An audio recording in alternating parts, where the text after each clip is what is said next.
This story begins with a man asking if this is how it ends. He confesses his apologies, acknowledging his weakness and blaming Chris for being the true hero. However, a woman intervenes, revealing that he is actually the hero named Evan. She emphasizes that they all gave their best, and if Chris had only learned swordsmanship a bit earlier, he could have achieved 9 stars and become a 10-star hero. If only that had happened, they could have prevented the end. Evan, the jack of all trades and master of all, is known as the great extra character. His journey began when he was 20, after escaping his clan and dreaming of success. While working in the back alleys, he stumbled upon a scene of flying wyverns, the invasion of the Magic Empire by the Demon King of Carnage, the Age of Destruction. Amidst the chaos and panic, Evan noticed a recruitment notice for a party traveling with the hero. He saw this as a once-in-a-lifetime opportunity to achieve greatness and enjoy wealth and honor afterward. However, his dreams were shattered when they failed, and the Dominion of Light fell into the hands of the Demon King. Evan expresses his wish to turn back time, hoping to select Chris as the hero. Chris questions his meaning, stating that even if he could turn back time, he wouldn't relive this suffering. He believes that one life of suffering is enough, and there's no point in daydreaming about it when the world is about to end. As they all gaze up at the sky, the impending doom hangs heavy in the air. He declares that this is truly it. In his next life, not that it exists, but if it does, he hopes to be born into the family of a wealthy nobleman. That was his final thought. The scene shifts to a later time as he gazes down at his hands. He reveals that he has actually regressed and been reborn into the body of a young master of the Magic Empire. He introduces the place he now inhabits as the Dark Magic Clan. As the name suggests, it is one of the 12 clans that support the Magic Empire. From what he has gathered, he has regressed 15 years into the past to reiterate. He has returned to 5 years before the onset of the Age of Destruction. And here he thought he had experienced everything in his previous life. He never imagined encountering demon beasts tending to a garden. Moreover, he is certain of whose body he is in. His name is Christian von Baron-Khazar, so we see Chris conversing with a fox woman as she regales him with tales of a fiend with the middle name of Von. She explains that the house of Count Khazar is a branch family of Baron County, or the Dark Magic Clan.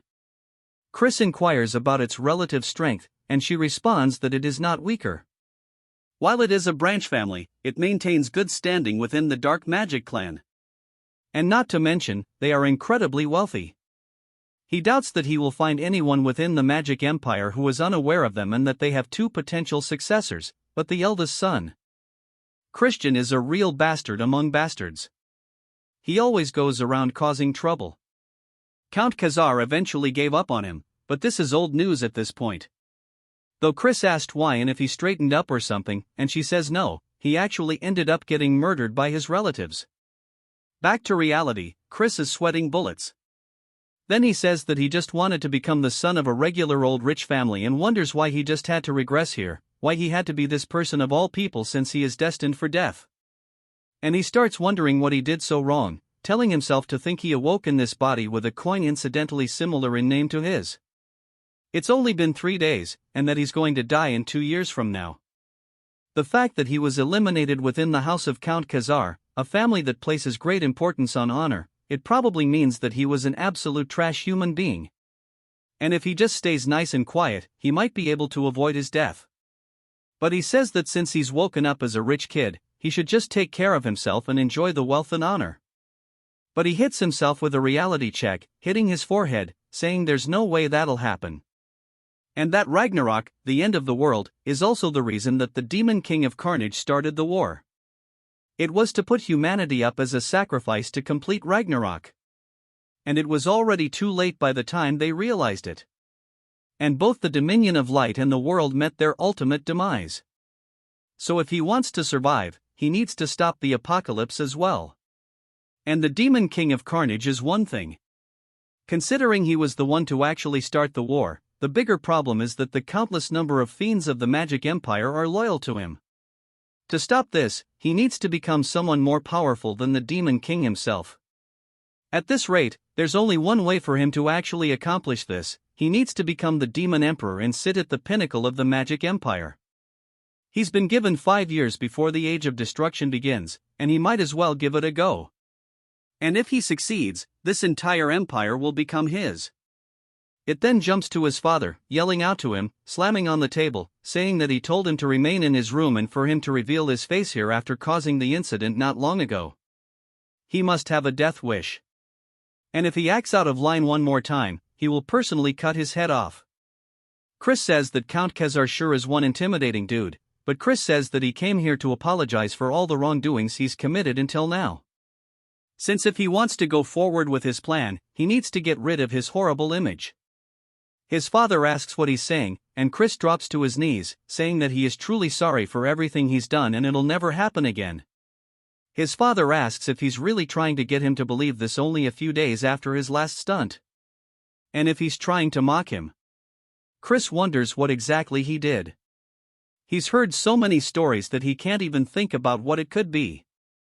Chris says the fault for making him lose trust in him is his fault. However, 3 days ago, he also mentioned that he lost a portion of his memories. To reclaim those memories, he reflected on his past actions and has realized just how wrongly he's been living his life. His heart beats with the truth of it. His father says that he's heard his excuses countless times. Chris says that's right because excuses made with words alone mean nothing and that he will show him with his actions going forward. And that he would like to be sent to the punishment cave, and he will remain there for a month and show him a different version of himself.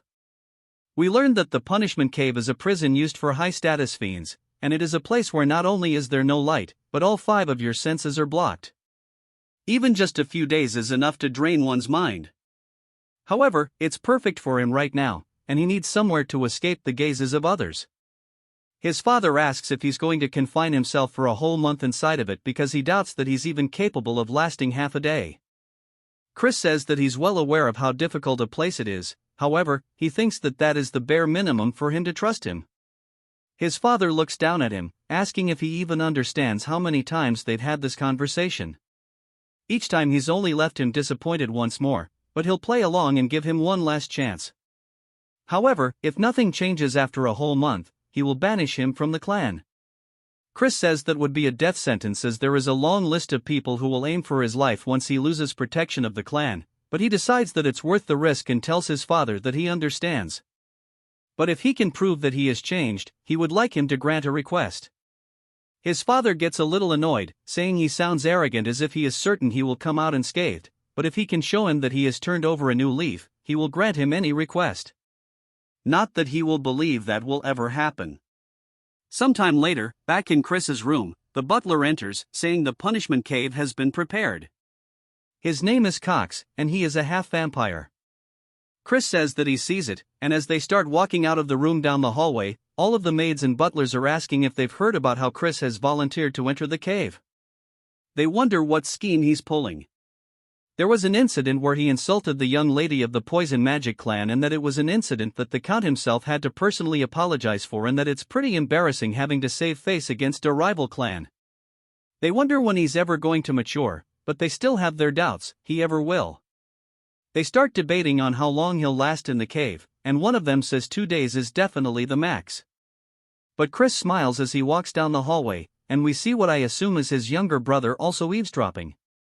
It then jumps to the punishment cave, and Cox tells him that they have arrived. Chris looks up at one of the statues outside of it, and it turns out it's not only a statue but rather a Death Knight, which is a guard, and he says this is pretty fitting of the Magic Empire, but he doesn't care as long as it stops people from entering the cave. We then hear his little brother call out to him, and when Chris turns around to see him, he says this is a familiar face. He is his biological younger brother and a model student. His name is Thurn von Baron Khazar, and we see him instantly pull out his rapier, thrusting it towards Chris's throat. He stops just shy, but Chris doesn't even flinch. As he looks down into his brother's eyes, internally he's panicking, saying that scared the hell out of him. And he asks his brother, Thurn, what business he has with him, as it doesn't look like he's here to wish him farewell. Thurn says that he's sure he knows that he is a disgrace to the family, but if he sullies the honor of the family again, he will kill him himself. He asks if he understands that this is his final warning. Chris says he sees it must be him who killed Chris in his last life and he's personally met Thurn before during the Age of Destruction. He was a fiend famous for cursed magic. Chris says that it seems like he was cute while he was a kid and he seems to have trained diligently at this point too, but he's nothing more than a brat against him who has seen the worst the Age of Destruction had to offer. As he tells his brother to remove it, Thurn asks him what he just said, and Chris says that he understands, so he should get going. Thurn tells him that he's serious, but Chris completely ignores him, entering anyway, leaving it just awkward as hell outside. Thurn starts yelling, asking Cox what the hell was with that attitude, but on the inside, as Chris is walking forward, he looks around, saying that he can't actually see or hear anything. There's only the faintest sensation remaining around his fingertips, and he bets that is on purpose so that prisoners can feel the objects they bring in or else they might starve to death. An ordinary person would quickly feel mentally drained. In such a place, however, that's irrelevant to him as he's experienced worse during his time as a treasure hunter, and blocking off the five senses is something he's wanted since it will let him see further into himself. Without it, he can't overhaul this broken body. Of course, it also requires a lot of time and luck, but with the medical skills he's suffered to master as the divine doctor and the bone compression art he modified from the circus and finally the magic stones of different properties, it is certainly doable. He honestly thought he wouldn't be able to get a hold of magic stones since they are expensive, but he guesses this is the niceties of an elite clan that heeded his request, even though he's a good-for-nothing yet. In his previous life, he and Evan struggled to obtain them as they had to slave away in the mines. The start will be with the white magic stone, which will purify the toxins. It is a boring but essential stage. It requires him to tediously clean away any toxin buildup across his body with white mana. Even the smallest mistake would cause great pain across his whole body. As he starts doing exactly that, he feels a tingling sensation, which I would assume is like pins and needles when you're sitting on the turd for too long. And he looks up, smiling, saying that this is a cakewalk to him. Sometime later, we see Cox reporting to Chris's father. When his father asks how Chris is doing, Cox says that he entered the cave and he's worried that it'll break him so bad that he won't be able to even call for help. His father wonders if maybe sending him there was a mistake. He had such a promising future as a child, and he wonders how he broke apart so easily if his gift made him too arrogant. Whatever the reason, he'd rather he be fully ruined or died than live such a wretched life. And he's full of conflicting emotions, such as anger and sadness. Even though Chris's words seemed very reasonable, he doesn't think he should have expectations. He's already tricked him too many times. He asks Cox if he saw anything strange when Cox enters. Cox says there was an incident, and his father tells him to report everything in detail. Cox says in truth the young master took magic stones into the cave with him, including a dream stone that makes one hallucinate, and so they don't know the side effects, so they have to immediately open the cave. We see his father's fist shaking out of frustration, but he tells Cox that they can't, and if that's the case, then just leave him to die. It then jumps to a whole month later as he's standing before the punishment cave. Chris's father says he must be a wreck by now. As the door slowly opens, his father is completely taken aback by the shine he is seeing, and Chris says he's been waiting for him to finally show up. He asks his father if he's surprised, and he told him that he promised that he would return as a changed man. His father starts to tear up, saying those are eyes he hasn't shown him since his childhood, and his father says this means he's actually endured it. Chris laughs, asking if that's a compliment, and his father tells him not to get on his high horse from something that's minor, as he doesn't trust him still. Chris says that just means he has to work harder, and he must think that he barely endured the cave, but that's not the case. Chris was so busy training that he had no time to be bored. Firstly, he made himself the optimal body so he could master swordplay, and thanks to the white monostone, each and every cell in his body was basically bursting with life. Furthermore, the Dreamstone was a game changer. Cox asks if he was really going to take that into the punishment chamber, and Chris says that he's glad he was stubborn about it. Thanks to the hallucinations he drastically reduced. At the time it took for his metamorphosis, and on top of that, he created 2 cores. He shows that he's actually a genius as he uses a 1-star spell called Light, and he used his darkness core to hide his light core. The fiends would make a giant fuss if they discovered it, which is why his father doesn't actually think it's that impressive. Things in there would have been great, but of course, that is not all. As he sensed something, one of the stones flew up towards him. When he got a closer look at it, he says that the Dreamstone is just a mess and that someone was hoping to get him high off of it and break him down. But he willingly accepted it and took it head on. He used it as a sacrifice for his leap forward. He tells his father that since he kept his promise, he wants to make a request. His father tells him to speak, and Chris says that he wants to use the Black Swamp Knight's training ground.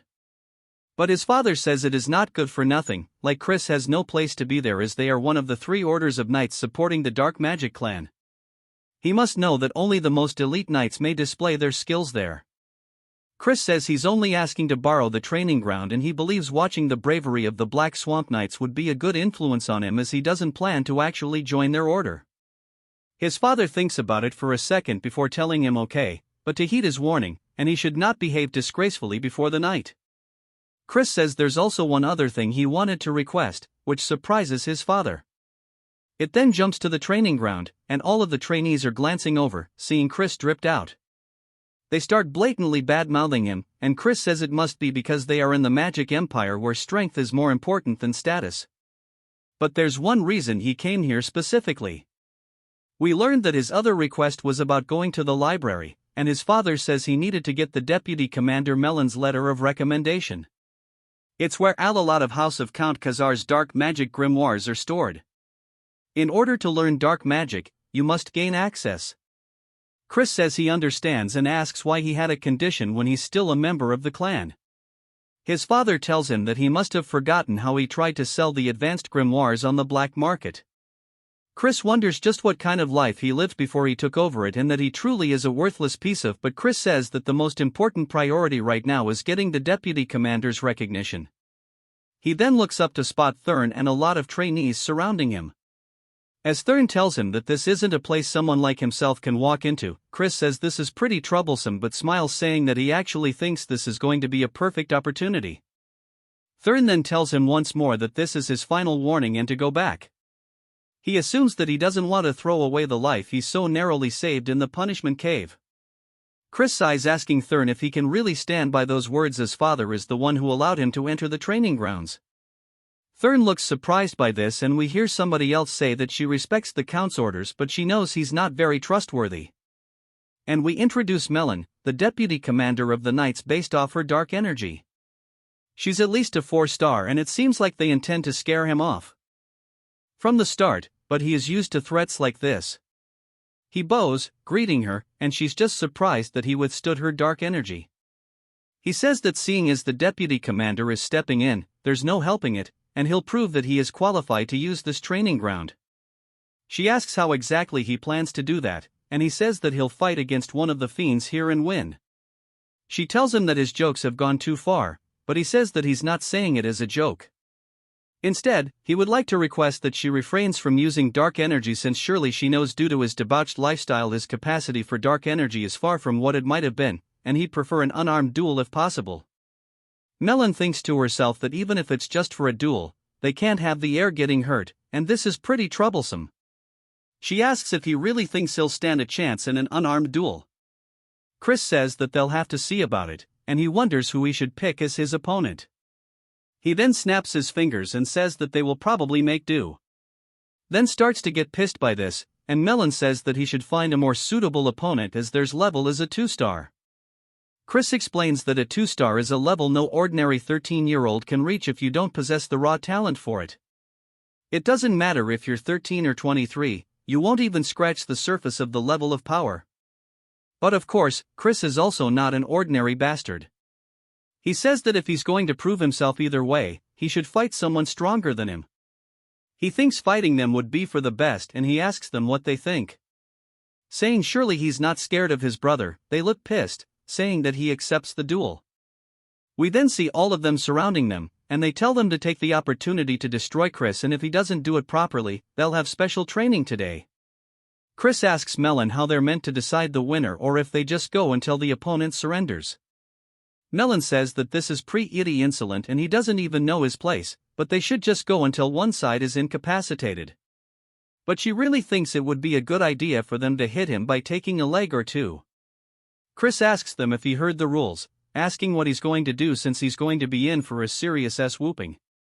They start to get pissed by his taunts, saying that he'll make sure he never runs his mouth. But while he's distracted, Chris smacks the absolute piss out of him, which completely catches them off guard. Chris asks what's the matter, saying that the fight's already begun. They look back up towards him and swing, telling him to shut up. Chris explains that this is practically cheating as a fiend who hasn't even reached 1 star yet. He doesn't stand a chance against someone with dark energy, but in a barehanded duel he fought on countless battlefields in his past life, so it's not really a big deal. As he knees them right in the stomach, he says besides, if they only count the dominion of light powers achieved in the punishment cave, he is at least a 3 star. The other trainees are asking what the hell they are witnessing as they're hunched over holding his stomach.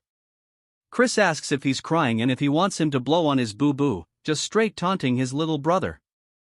Thurn starts asking him what trick he pulled, but of course, Chris is satisfied, saying that seeing him in this state is refreshing. There's nothing like a trick here and that his brother is just a bit too weak. Thurn starts to get pissed, but Chris continues taunting him, saying that he's so quiet he can't hear him. A black aura then starts to envelop his hand, and he dashes forward, telling Chris he's going to kill him. Coming in for a left, Chris dodges the attack, saying he's pretty fast though. This is the spirit he was looking for. As Thurn continues punching towards his face and missing, Chris says this still isn't enough.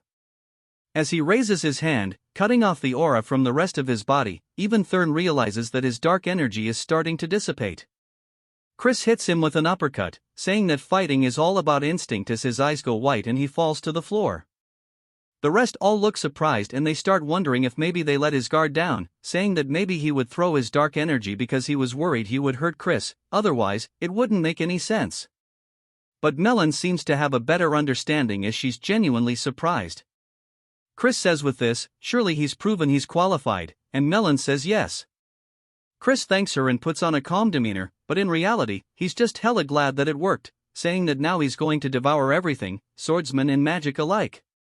It then jumps back to the house, and Chris explains that he has reached 1 star in dark magic since he's still not fully accustomed to handling dark energy, and there was a lot of residue left over by Christian. It took longer than he expected. As for wielding the power of light at the same time, he'll need to raise his level further for that to be possible. He rings the little bell only for a woman to slowly appear in his room, asking if he called for her. We are introduced to Mary. His sign maid, he says he can't believe they are using a high-level evil spirit, a banshee, as a maid. And admittedly, though, it was due to Christian's constant troublemaking that they couldn't. He says he'll definitely replace her, lady, and he tells her to just give him some juice as he'll drink it and then leave to train. She asks if she should prepare it with human blood, but he tells her just to make it with strawberries. She tells him that blood juice tastes super good though, and he tells her that he wants strawberries. She continues, and they have a little bit of banter back and forth sometime later. As Chris is heading out somewhere, we hear Cox yelling out to him, asking if he's going to train even though it's so early. And then he worries he is just pushing himself too much. Of course, he's pleased and proud that he's so diligent as he believed in him even when everybody else didn't. Chris says to get a load off this guy and then starts to release some killing intent, saying that he never asked him to believe in him and asks who he is to decide whether he should believe in him in the first place or not. Cox is startled and then apologizes for overstepping his boundaries and then tells him to have a good training session. As Cox leaves, Chris says that there's something really fishy about this dude at the training grounds now. Chris says that everybody here has way more doe-eyed looks than before and that now that their guard is down, he wants to try to win them over little by little. We see some bird dude watching Chris swing his sword, and he walks away towards a tent and goes to inform the deputy commander, Melon, that Chris has shown up again at the training grounds today. Melon just wonders what the hell he is planning and what that duel was about back then. Those movements were definitely impressive. But to think he would dispel his dark energy at that precise moment, she wonders if he saw through the battle. And if that's the case, then he might have the talent to surpass Lord Eskid de Baron, the direct head of the main family. But she decides it's probably not the case, as he's still just a bastard. Also, he has already lost his dark energy through his horrible lifestyle, and it's impossible for him to close the gap now. She hears a lot of noise outside and decides to go check it out, asking what's the deal with it. One of the men tells her that Chris seems to have had a small conflict with a squire. The other trainees wonder what happened, saying that Cannon is a 1-star fiend. and they wonder if maybe Chris also reached 1-star Melon. Looks surprised, but Chris says that he wanted to see the rumored prowess of the Great Black Swamp Knights. But it doesn't seem like they live up to their reputation. Asking if there's anybody else who wants to stand up, she says surely they're not a cowardly order of knights. They start to get frustrated by this, and one man steps forward, introducing himself as Tauren. Chris says that they fall right into his trap, gesturing him to go ahead and attack. And Tauren leaps through the air with his sword overhead. Chris says he never expected them to obediently teach the knight's secret techniques to him. Since that's the case, he has no choice but to steal it this way. As he starts fighting back, Tauren's blade, he starts taking note of how they hold the sword in their footwork, saying that this is the mud swordsmanship he's only heard about in rumors.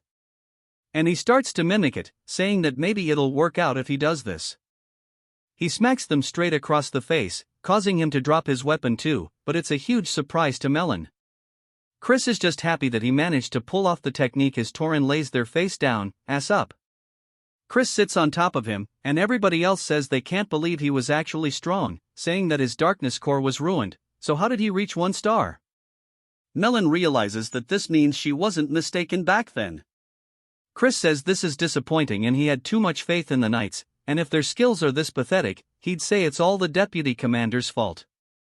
They start to wonder if they should stop him because he's crazy for taunting her, and Melon says she understands he's happy about his victory, but he's getting a bit too carried away. He says it's better if she shows him the skills of the Black Swamp Knights. She draws one of the training swords, swings it very forcibly right beside Chris, sending up tons of dust, completely shattering the ground beside him. She says that she only needs 1 second to beat a bastard like himself while releasing a very deep purple aura. Chris asks if she's really planning on fighting against someone like him with her full power and that they should only use dark energy up to the 1-star level and prohibit dark magic as well as using only wooden weapons. She starts to exchange her blades, saying that 1 star is more than enough, and she'll break both of his legs with just half of that. He says if that's the case, he'll put both of his legs on the line, asking what she's willing to risk. She says that anything's fine because he won't be walking away from here today. As she dashes forward, he blocks her attack with a sword, but it is definitely heavy. As we see him starting to get pushed back, she continues swinging all over, but he is managing to keep up by blocking and parrying. Even the other trainees notice this, saying that he's held up for a while considering he's up against Melon, but they say that it must be because her main weapon is the great sword, but we see she's frustrated saying that for some reason her attacks are not reaching him even though he's a weakling through and through. He shouldn't be any match for her. She says that when he fought there in the fight just now with Tauren this happened as well. Chris says that it seems things aren't going her way, which makes her even more pissed as she starts to imbue some aura into her blade, preparing some kind of heavy-ass attack which seems like she might be breaking the rules a little bit. She swings down directly towards where he's standing. Chris ducks to the side, saying that now's his chance. As he runs forward, he hits her with a headbutt straight to the face, which catches her off guard. As she's reeling from the attack, she's surprised to see the blood in her hand. But Chris is glad that his gamble paid off, saying that Melon is a spell sword. So as long as her dark magic is bound, the moment her defense slips, she wouldn't be able to block the opening with physical power alone. So if she was a feint who focused on the sword, that might not have worked. She looks at the blood still in disbelief, then begins to laugh hella loudly. She says that she never ever would have imagined a headbutt, and it seems like she's looked down on him too much. She'll focus from now on. Chris starts pointing to her neck though, saying that the fight's already over as he scratched her with his nail during the headbutt. And if he had laced his nails with poison, surely she would have known what would have happened to her. She says that she accepts the defeat so to tell her what he desires, but in return, she wants the opportunity to fight him once more. He says if she wants a rematch, he'll have to grant a second request too. She says she'll do anything, and he walks close, saying that if that's the case, once he's right into her face, he asks if she would kneel before him. She's surprised by this and says that surely he understands that is an impossible condition to meet. Her loyalty lies with the main family of the dark magic clan house, Baron. He says, of course, he knows that she is here on an excursion from the main family. However, all of this itself would be resolved if he were to become the young lord of the clan. She's surprised by this and tells him that's utter nonsense, as the 5 young lords whose succession rights have been recognized are all from the direct descendants of the main family. He says there's no rule that says a branch family member can't become a young lord. But about her second duel request, asking if she would like to do it a month from now, he says about the next time they won't limit themselves. She says that he'll have no chance of defeating her. He says that who knows, as few things are truly impossible in this world. She sits there just staring at him, still with blood on her face. He bows, saying that he'll see her in a month, and on that day, he'll make her realize who her loyalty should truly lie with. It then jumps to him handing his letter of recommendation to his father, saying that the fiend's fundamentals are lackluster and they'll need to focus more on their training. We then get a flashback to Melon talking to his father, saying that Chris is a genius. Even with his low star rank, he easily defeated the ones with solid foundations and even herself. He asks if she's serious, and she says yes. It was a rare fight for her, one she could enjoy. His father is still having issues trusting his son, but his work is paying off. Chris asks if there's something on his face, but his father says it's nothing. But as promised, he'll grant him the key to the library. As Chris leaves, he says this was all he wanted, and he obtained the library key and even changed Melon's mind, and that Melon is a fiend from the main family of the Dark Magic clan. During the Age of Destruction, she was active as a 6-star high fiend. So if he wants to take control of the entire Dark Magic clan, he needs to make her one of his people. Of course, he hasn't completely won her over, but 1 month will be enough because he's a genius. And speaking of Count Khazar, the look his father had earlier was definitely one of pride's for his son, but he supposes that makes sense because even fiends have familial attachments, and maybe he'll even turn out to be a better father than the one he had in his previous life. He finally embraces Count Khazar as his father, saying that he won't disappoint him. As he heads into the library, he says that there's blood magic summoning studies, curse studies, and they're all things that are forbidden in the Dominion of Light. He picks out one of the books, and as he moves it backwards, he sees Mary smiling at him, which causes the dude to die of a heart attack on the spot. He asks why the hell she's here, and she laughs, saying why else, as she was once the librarian at this place after all. She causes all the books to start floating around, then says that maybe he came here knowing this and want to monopolize her all to himself. He tells her to shut up, and she says that he's making her heart go crazy with such direct language.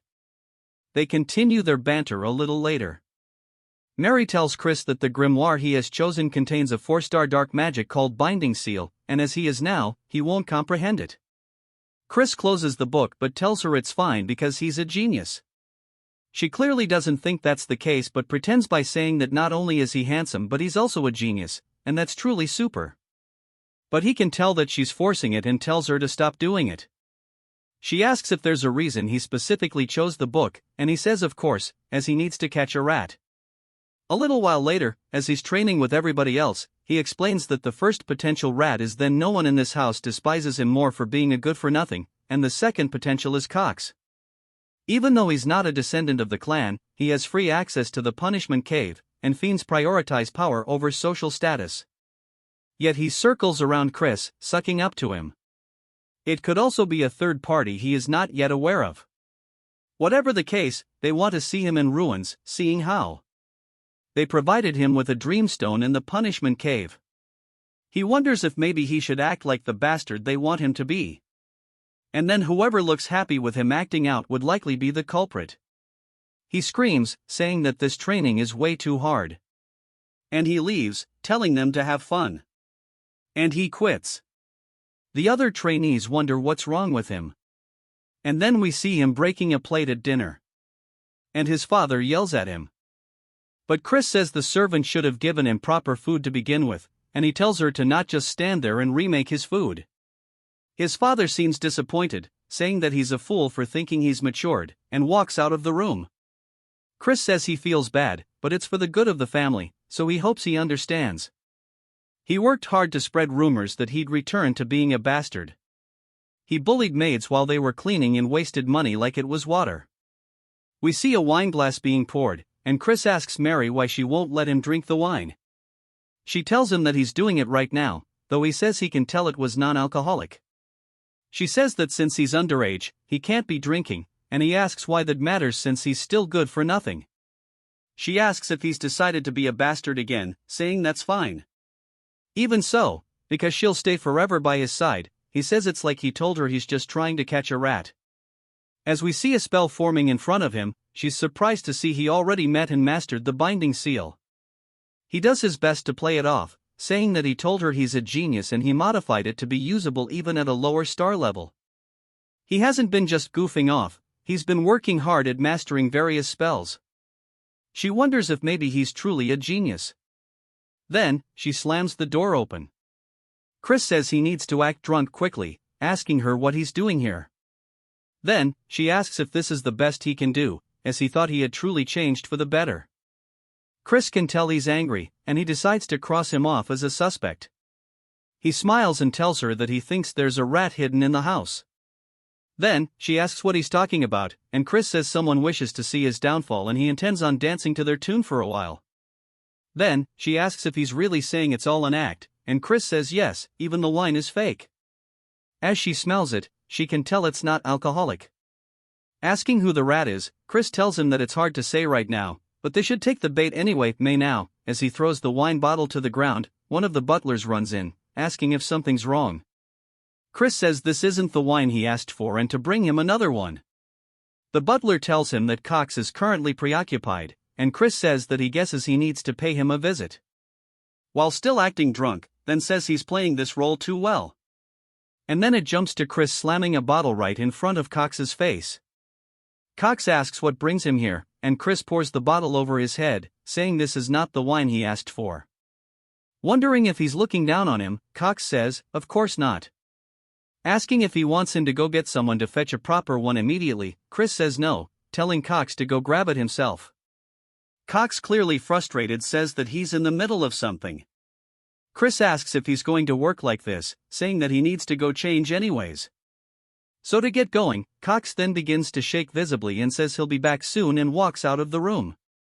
Chris says that he needs to commend his patience in withstanding such humiliation, but that hostility was very clear.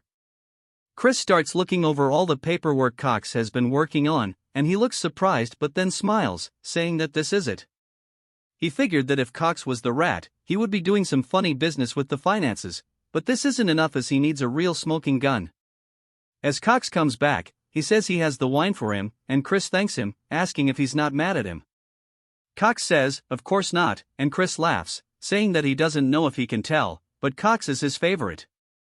Cox tells him that he's grateful for that, but he has a message for him. As his friends wish to meet him in secret at the usual place, Chris asks what he's talking about. Cox says, although he would prefer him not to associate with them, it is not his place to be judging his friends. Chris says that he guesses he'll meet them then, and Cox tells him to do as he wishes, but he can't help but smile a little bit, saying that things are going better than he expected them to. It then jumps to a whole table of food, and we hear someone telling Chris that they've heard rumors that he's changed recently, but there's still no way that he's the best among them. Chris glances to his side, seeing a young woman saying that getting a girl this young to pour drink sure to cement them as trash. Turd tells him to have a drink, and as Chris raises it to his mouth, he senses something and throws it, hitting Turd straight in the face, which causes him to panic and cough. He asks Chris what he thinks he's doing. Chris says he knows he tainted the alcohol from the way he reacted. It looked like he knew there was something in it. Chris then raises his hand, starting to form a magic spell, and puts it straight to the girl's forehead. As it begins to glow, she slumps over unconscious. His friends ask if he really knows how to use dark magic. Chris says he doesn't think now is the time for them to be surprised by that. He grabs Turd and Pomodore by their heads, slamming them straight into the table, but not just once. He does it over and over. Turd asks why he's doing this, trying to calm him down. Chris says if he still doesn't know what he did wrong after getting hit like that, they can die here and now. As he pulls out a knife, a little later, we see them tied up, and Pomodore has even pissed his pants, begging that he be spared, as they were only ordered to feed him the drug and frame him after they killed the girl. Turd says they were threatened with the drugs they were dealing in secret, so they had no choice. Chris asks who was the one who ordered. Pomodore is hesitant to answer Chris, then moves the knife closer to the man's crotch, asking if he wants to have it cut off. They immediately say it's Cox and they'll do anything to spare their life. Chris asks if they really mean that, and they both say they swear on it. Chris says he can't hear them. They yell it even louder. He says that he'll take their word for that as he begins to cast another magic spell. It starts flying into their foreheads, and he tells them to listen to what he tells them and carry it out properly.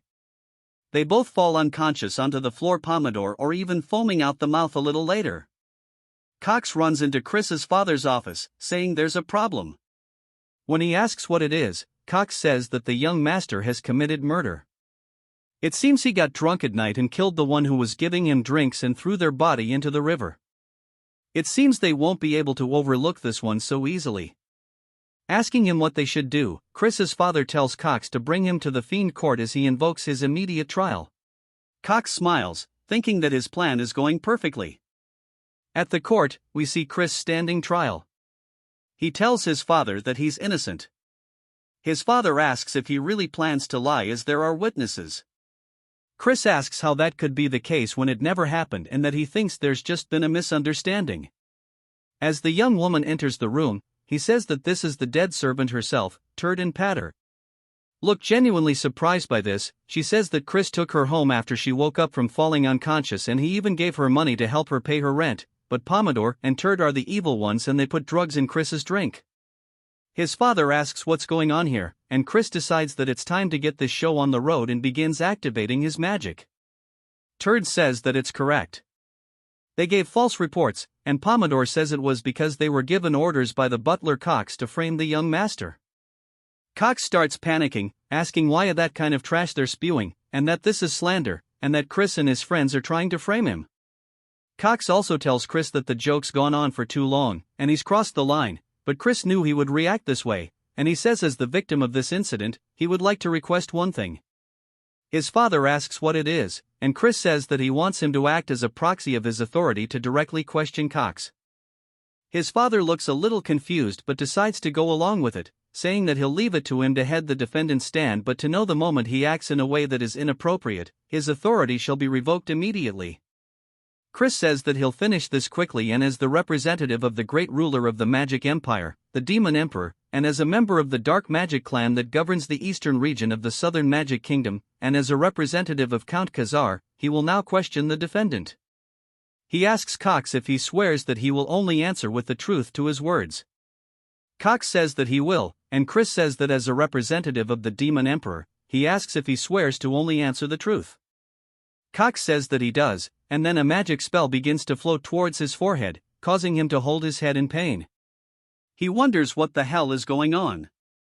Others start to recognize it as the binding seal. Asking how Airbrat could use a 4-star dark magic, Chris says that this was modified so it could be used at a lower star rank. However, it has additional conditions, and that is he needs the target to swear twice, and that Cox has now fallen right into his trap. Cox asks him what he just did, and Chris says that he just swore that he will answer with nothing but the truth and asks what the reason he hired his friends to slander his name was for. Cox's head starts to feel hella painful as he lets out a scream, and he says that he received an order and that there was a man who knew of his corruption and threatened him, telling him to ruin the young master. This is why from when he was young, he has been sabotaging him. Chris says that by corruption, he's talking about the embezzlement he's been committing for quite some time, and he's already seen through that as well. He leaps down, asking Cox who gave him the order. Cox says that if he says it, then he'll be in a bad position, but Chris uses the binding spell, telling him to speak now. Cox says that it was Sir Escott and that it was the second son. Cox panics and says that he needs to run away before he gets killed by him, but Chris draws the blade from the nearby guard and cuts Cox's head clean off. Much to his father's surprise, Chris says that by the borrowed authority from the Count, he has punished the sinner as Cox's corpse lies there on the floor.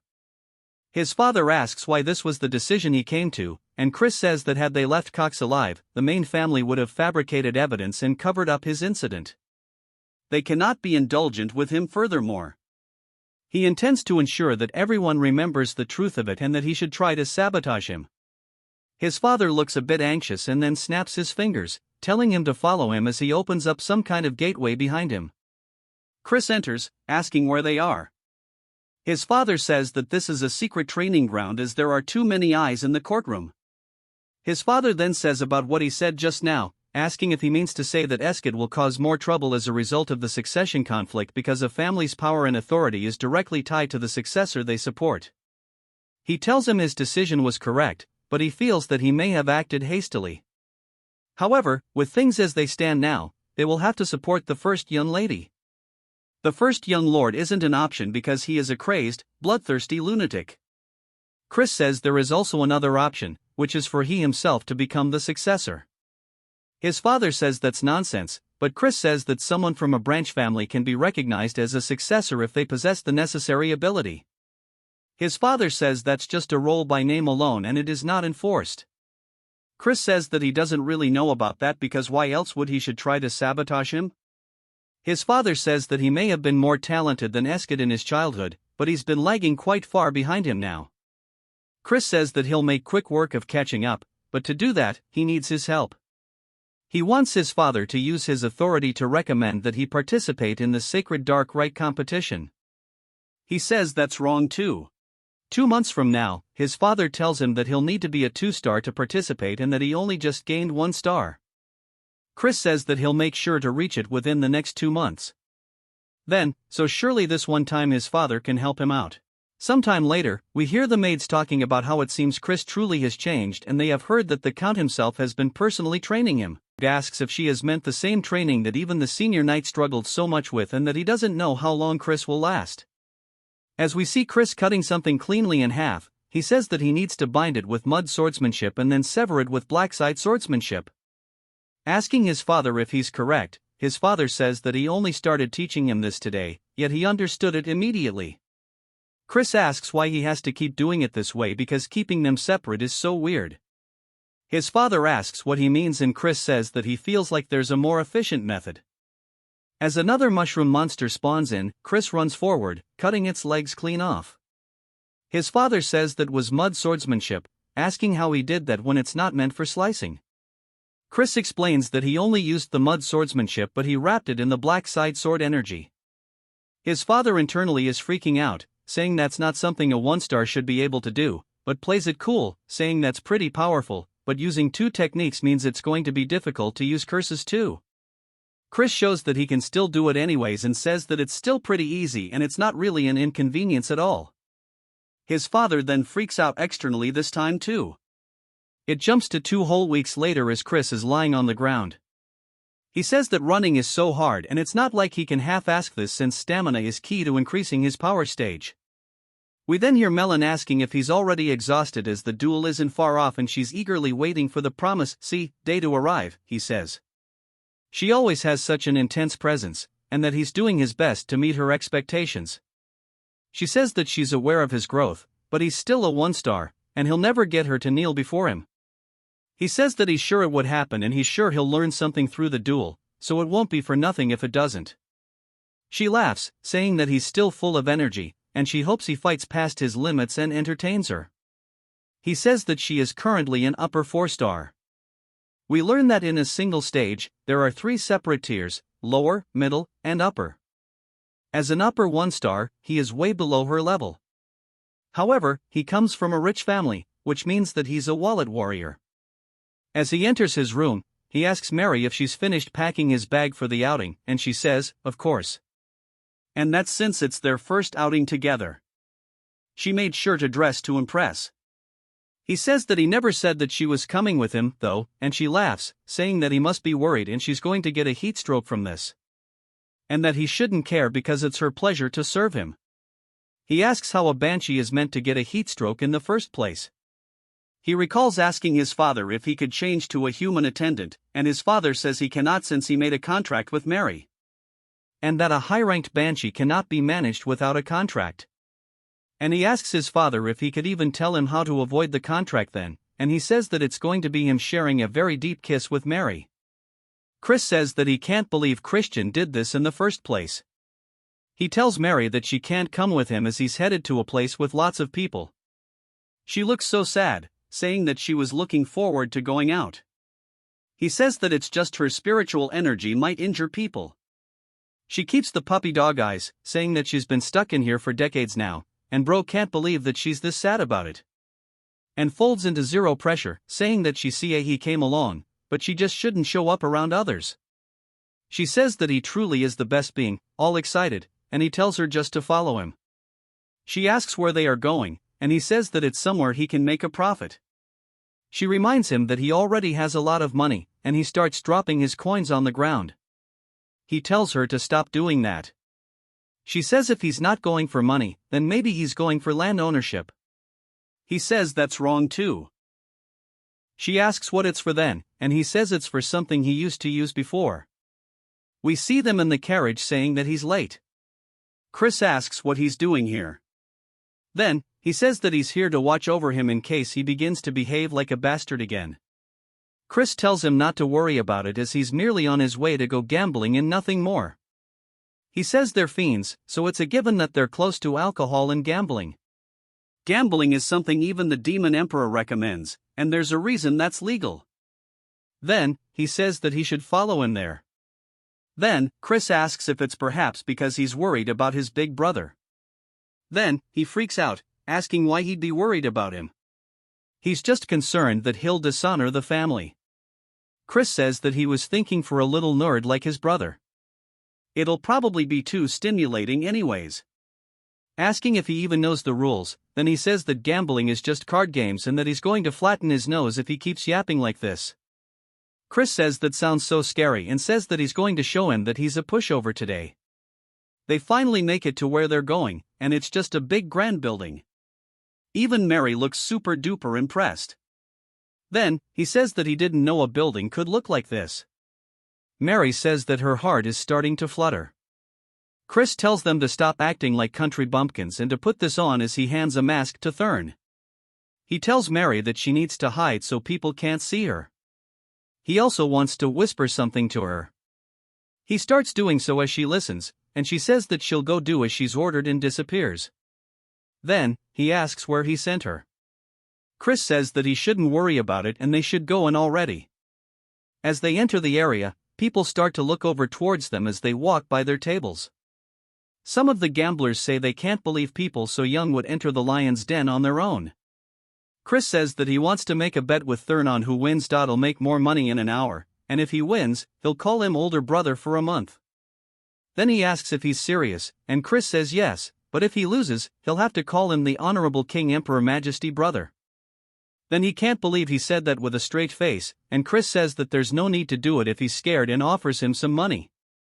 Then instantly snatches it, saying that there's no way he'd be scared about this and that he's going to be going first and show him how easy this is.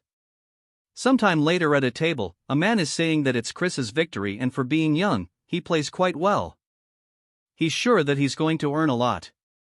Chris says that when you're first starting out, they let you win a reasonable amount by instigating the overconfident player.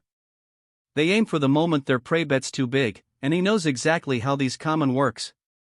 Of course, we know there isn't so familiar, so he falls for it. Chris says that he's already caught in their trap and he tells him that he should just go back home and sleep. Then he says that he's definitely losing money too, and Chris tells him that he's only lost 500. Then he says that he only lost about 1,000, and everybody starts laughing at the completely justified crash out. Chris says that it looks like everybody here has marked them as a loser, and he's sure conmen will try reeling him in soon enough. Then he asks if he's going to continue. Then he says he will and throws the money out of Chris's hands. Chris says that he's the one who tried to stop him, but he wants him to lose tons and become the perfect bait as that's the plan to begin with sometime later. As then sitting at his table looking at his cards, we see people cheating as they actively see what's in his hand, and Chris spots them. They tell him saying that this is perfect. Mary then appears behind Chris saying that she found the people he mentioned. He says that she did a good job while he's freaking out. He's low-key rising up. Mary a little later they arrive and Mary says this is the place. Chris tells her to open the door, and she does so. As they enter the room, the people start freaking out, asking who he is. Chris takes off his mask, saying surely everyone knows of him. They ask what business he has here, and he tells them to call their master over. A man then starts being a kiss-ass, asking Chris if he really came to visit. And we are introduced to Grant, the master of the Glee Merchant Guild. And while he may be known for his talent as a merchant, there's just a little bit more to him as he's actually the owner of the casino too. Chris says that he wants to have a conversation in private, and Grant asks what it could be about. Chris says that he conned his younger brother, whom he cares deeply about, and yet dares ask him what he's here for. Grant says there's no way asking if that sucker in the tiger mask is his brother. Chris says he's corrected as Count Khazar heir. Then Grant says that he assures him that all he does is run the casino, and the others do have no relation to him. Mary then gives him some absolute nightmare fuel. She immediately apologizes, saying that had he known he was the son of the Count, he never would have done it. And a please show mercy. Chris says surely these aren't empty words. Grant says of course not. He shall compensate him, asking how much he wants. Chris says he wants 1,000,000 rupees, which surprises Grant because there's no way they have that much money on hand to do it. Chris says that 200,000 would be enough, and Grant asks if that's really all it'll take. Chris says there's something else he'll also need to give him too, and Grant asks what it is. A little later, we see him looking at brand new equipment, and Mary says that she didn't think he would use the 200,000 rupees to purchase gear, and that truly is a super scheme. Mary says that the sword that he got is a bit strange, and we learn that it's called Grenade, and she knows that's the holy sword that a past hero obtained by offering up his soul. And she heard that many fiends want it because it's something that the hero used after his fall, but now it's all rusty. Chris tells her that it's okay because it's part of the plan and hands her a necklace, telling her to take it. He saw her staring at it before and to just treat it as a gift. She looks so surprised, and he says that it seemed like she would never be able to put her regrets to rest if she didn't get it, so he's giving it to her so that she can move and find peace quickly, telling her not to misunderstand. She says, before she died and even after she did, this was her first time receiving a gift, and she thanks him. Before he gets caught up in the feels, he tells her they should hurry home.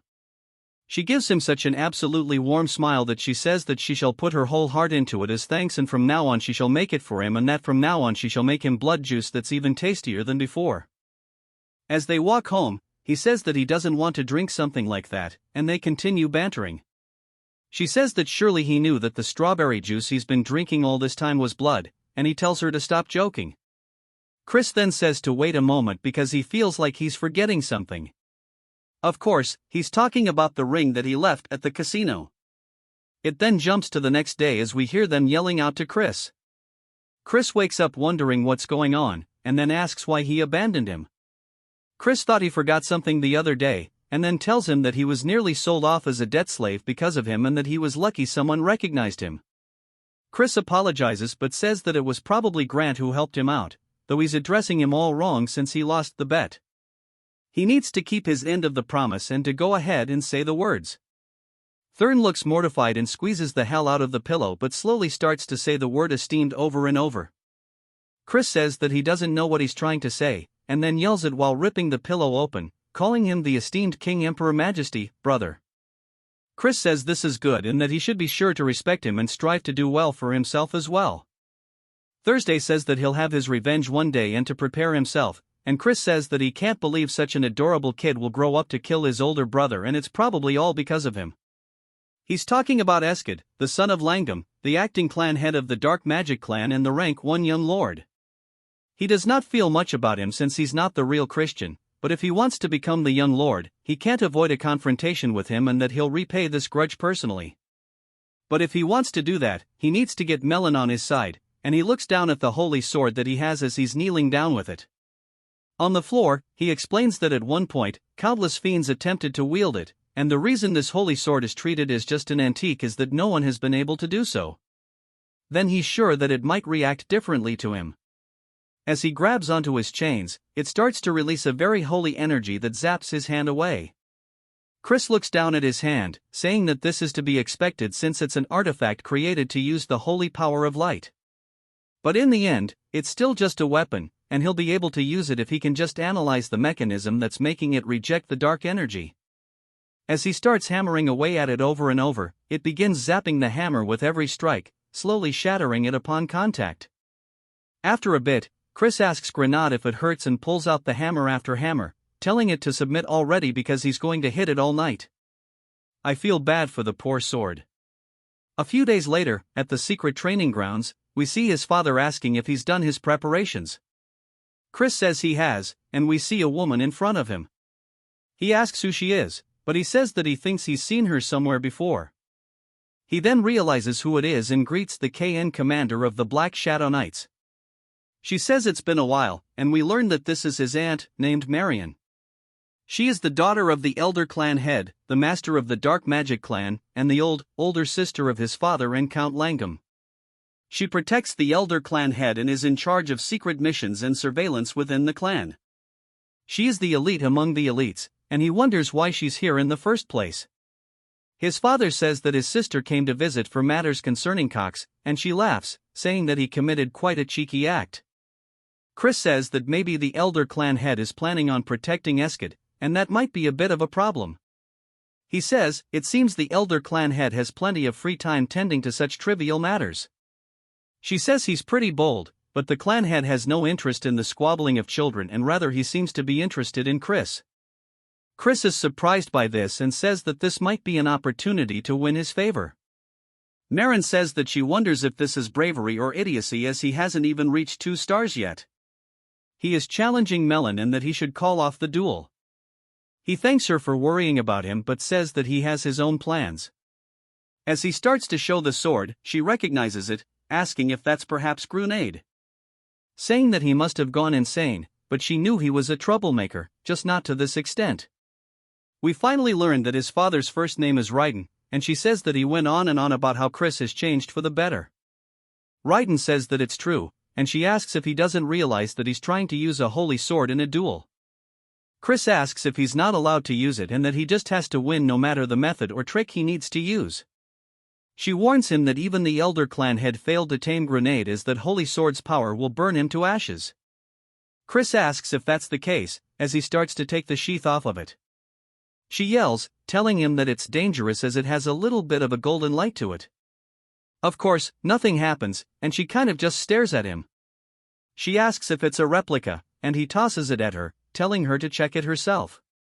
As she catches it, it starts zapping the hell out of her hand, so she throws it to the ground.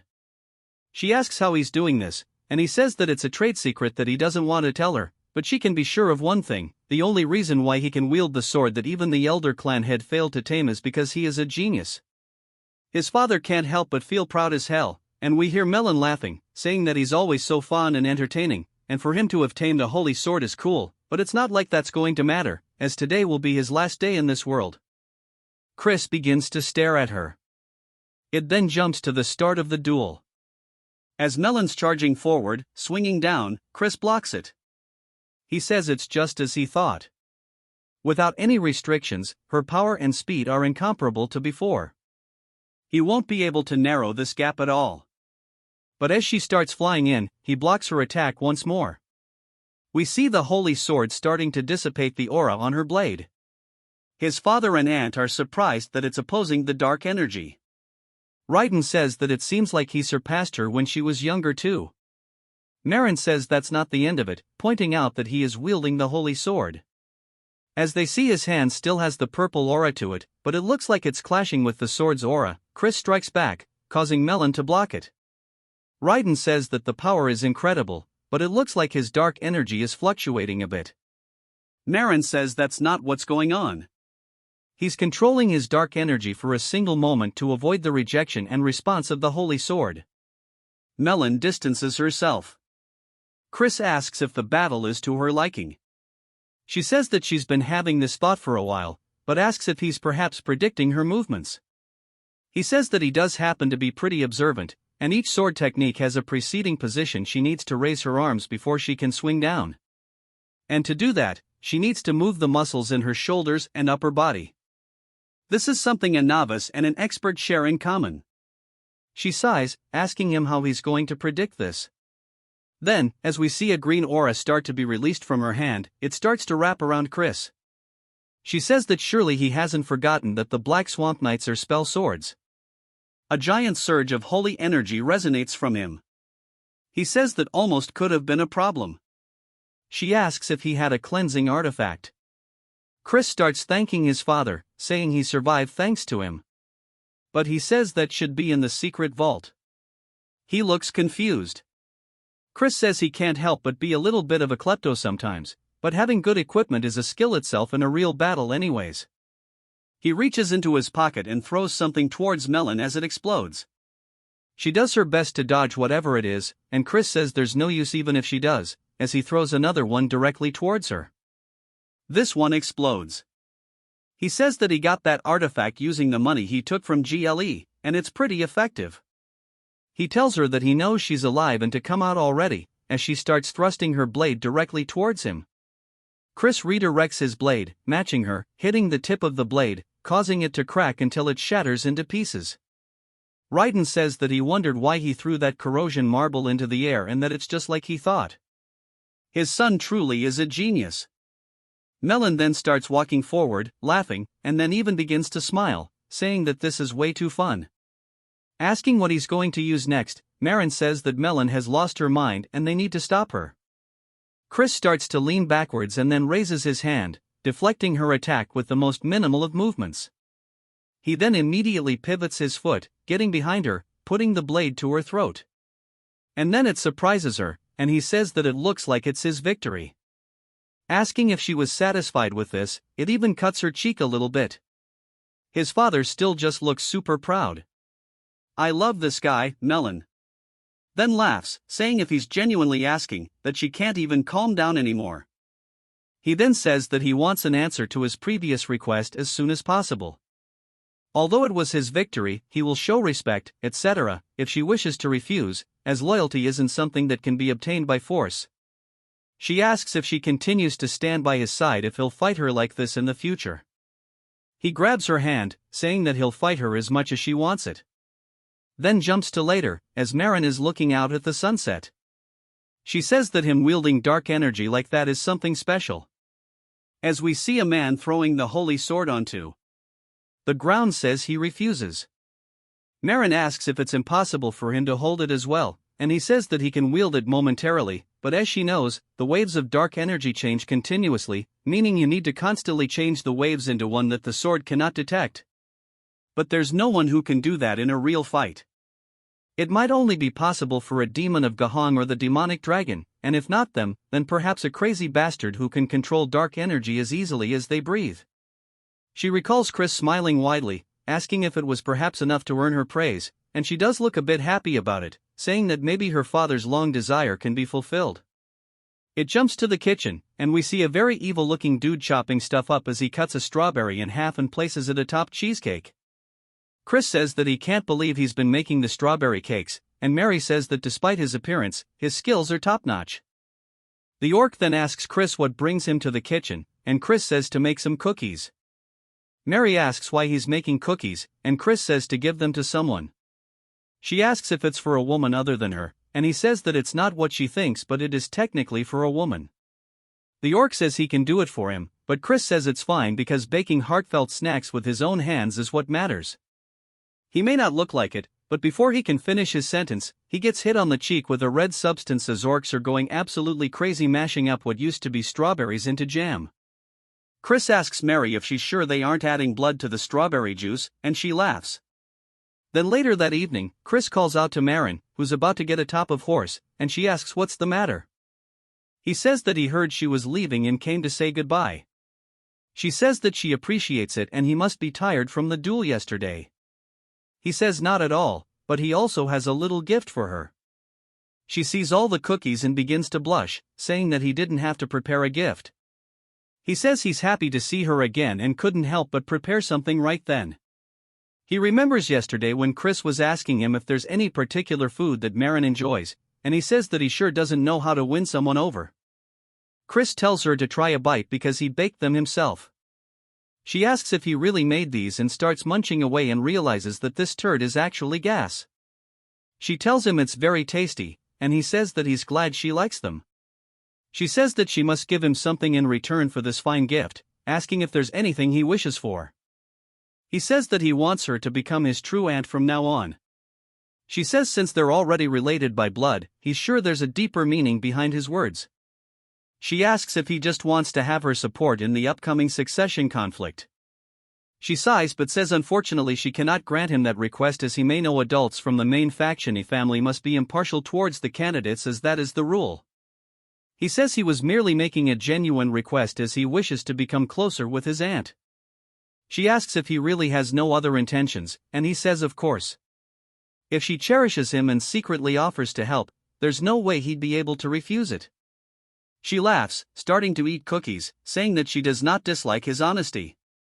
But since her nephew bakes such delicious cookies and gifts them to her, she can't help but cherish him. He thanks her, and she asks if she can have more cookies next time. Raiden sits there tearing up since he finds it so wholesome. Chris says that if she makes him sad, he might soar and be unable to recreate this taste. Saying surely she understands what he means, she sighs and looks happy and asks what he thinks about joining the Black Shadow Knights. He goes to explain it and says something to her, but she cuts him off. She says that he was exceptional in the duel against Melon and he may even be a greater prodigy than the Elder Clan head. However, his rivals won't be easy opponents, and she's worried that he may wither away before his talent has a chance to bloom. He says if he fails to climb up and over the mountains in this way, he wouldn't mind dying. She looks surprised by this, and he says that he appreciates her concern, but he does not think that he will lose again. She's amused by his confidence and says that for some reason, if it's this child, she'll believe him. She says that she cannot stop him from walking down this path, however, she wants to offer him a piece of advice. She tells him to be wary of the first young lady. Raiden asks why he should be wary of Juliana, not aside from the fact that she is the most gentle of the 5 young lords. Marin says that he will soon come to understand why, and Chris thanks her, saying that he'll keep it in mind. She smiles, saying that she'll see him next time, and rides off.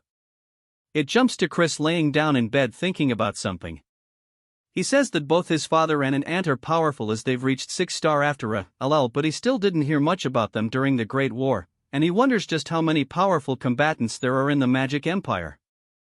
As there must be enough to overwhelm the Dominion of Light at the very least, but he doesn't want to repeat the past this time around. So, he must get stronger faster. We get a whole 1-month time skip, and Chris asks his father if he called for him. His father says yes, as there's something he meant to tell him, but then is surprised by something, asking Chris if he's actually reached 2 stars already.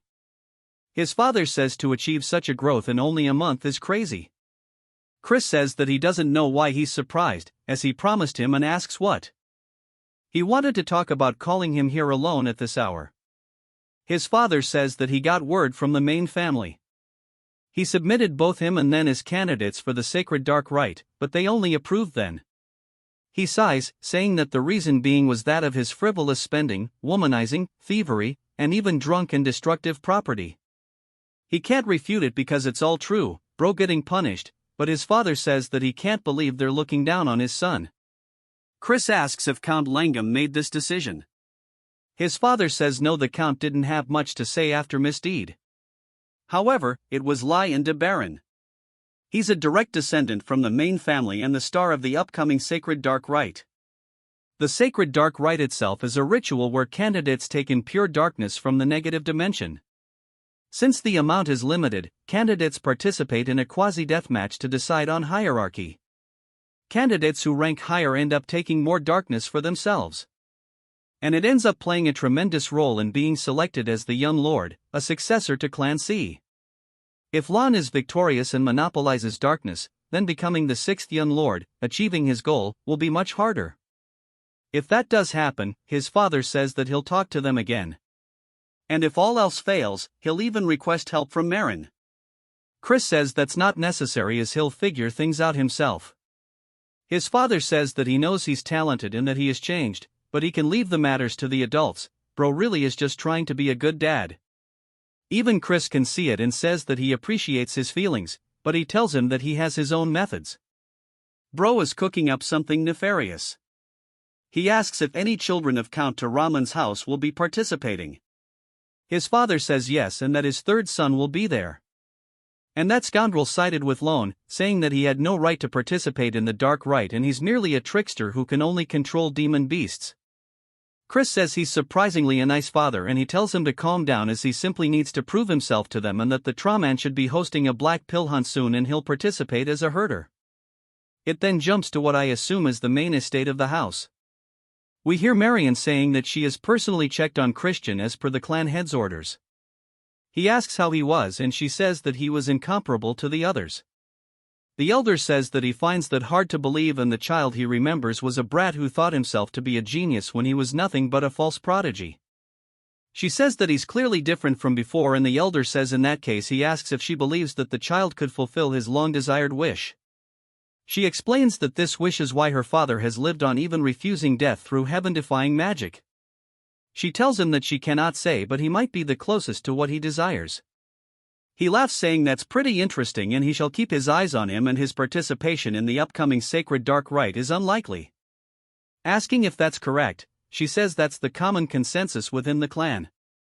Asking if he will intervene, he says that he cannot step in over such a trivial matter.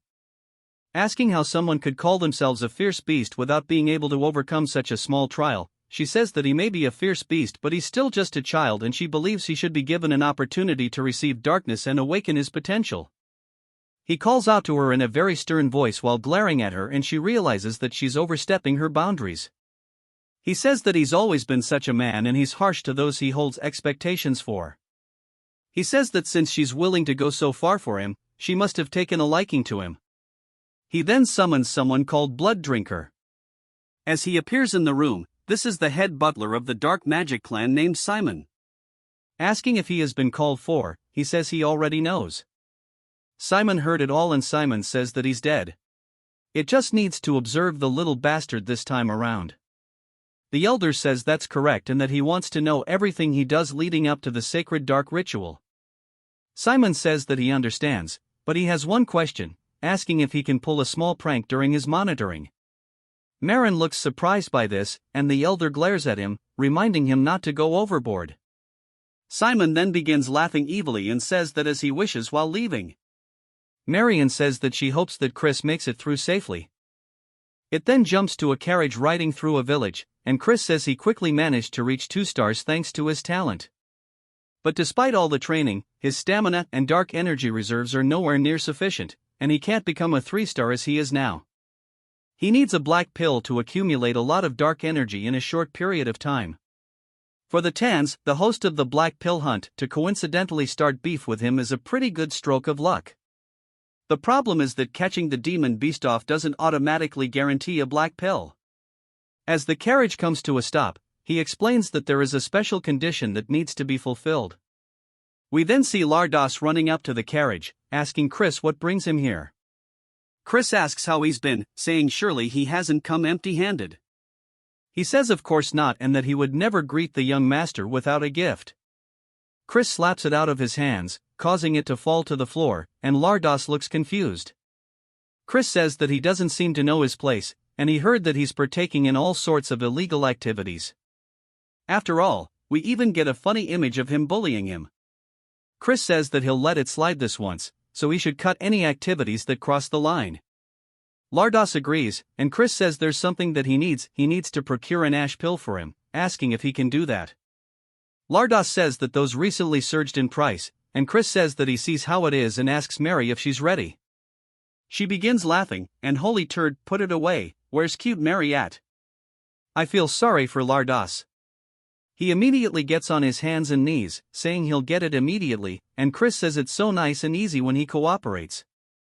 And then says that while he's at it, he wants a dagger sharp enough to cut armor. Lardos looks confused, and Chris leaves. Poor guy, but he is not a good person, don't forget that. As they're heading back, Mary asks if it's time to go home, and Chris says that there's still one more place he needs to visit. He sees a potion store, telling the coachman to stop here, and he enters. He starts looking around the shop, saying everything that he'll take, and Mary asks what he's doing all this for. Chris says that he has a use for it, but she asks what use he has for an aphrodisiac. And she starts getting the wrong idea, they're kind of staring at him, and Chris starts to sweat nervously. Then she starts to think that maybe it's time for the both of them, but he tells her it isn't, and she says that she understands. He yells, saying that he said it isn't and that it's not for him, it's for someone else to use. She slyly locks in on the JoJo pose, asking if it could be for the Count. Chris nods his head, and the shopkeep also understands because Raiden's age is getting ahead of him. Chris tells the shopkeep that for the Count's honor, he must absolutely keep this a secret, and he says that he'll be careful. It then jumps to a little bit later, and we see Thurn greeting Chris. Chris says to repeat his title and starts talking to him, and he hits the whole thing. He says that he heard the black pill hunt is dangerous, so he should avoid getting hurt. Chris asks if he's worrying about him, and he says that he's just worried they won't have a proper duel. And of course, bro just hella embarrassed. The Count says that he should make sure to flatten those House Tyramin bastards' noses.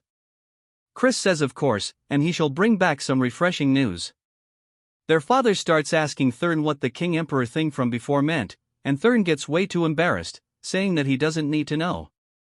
It then jumps to the house of Count Tyramin, and we see a little goblin saying that he's only going to say this once more and that Chris is not allowed entrance into the Count's mansion.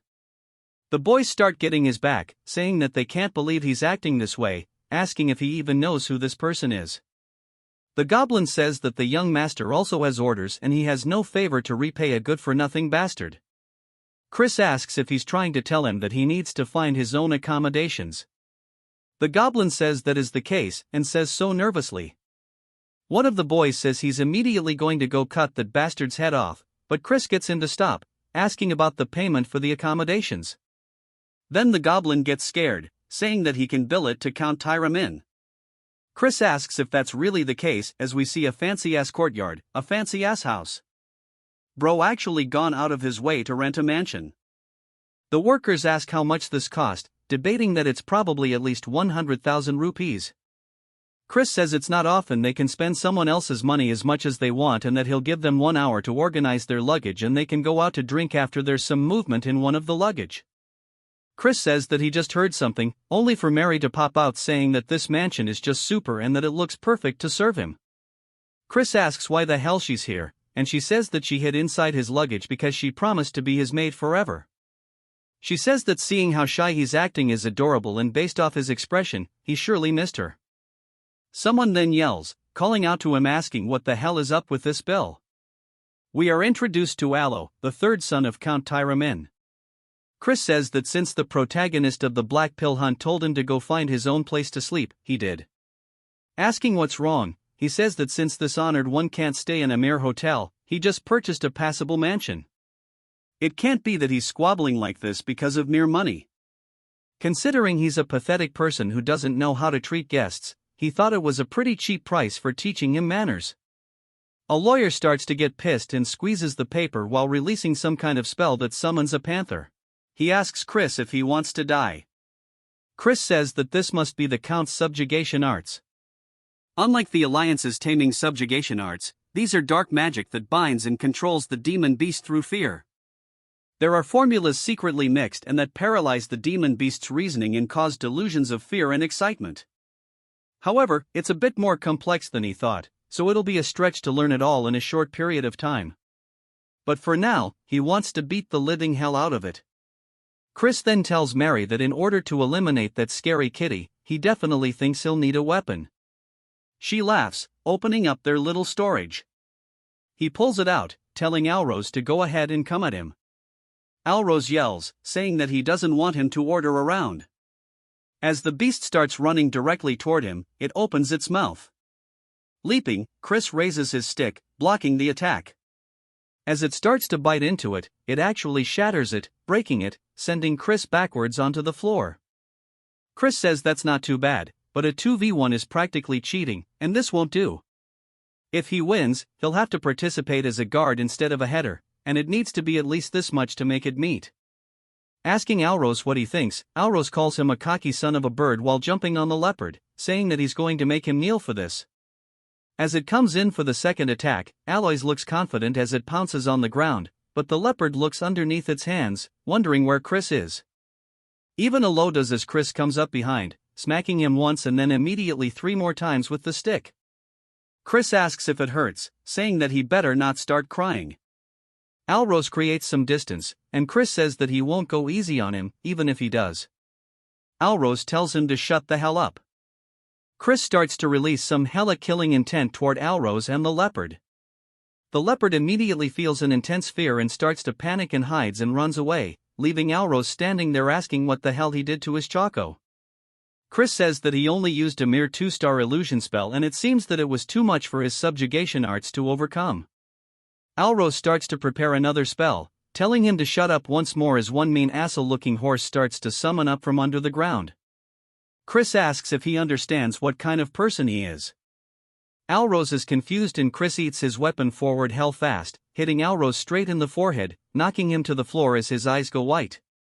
Chris says that he doesn't bother waiting for transformations or casting and the poor horse is just stuck trying to get out of the ground.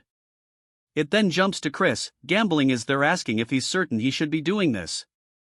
Chris says there's plenty of time left and he should rest when he can. They tell him he's not exactly resting right now though. Chris asks what's wrong with a good-for-nothing guy like himself doing what he should be doing.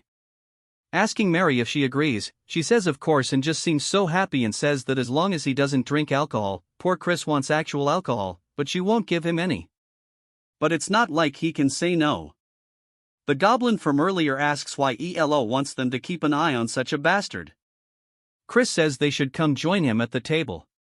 He's sure their master won't wake up until tomorrow since he beat him to a pulp and he'll keep it a secret.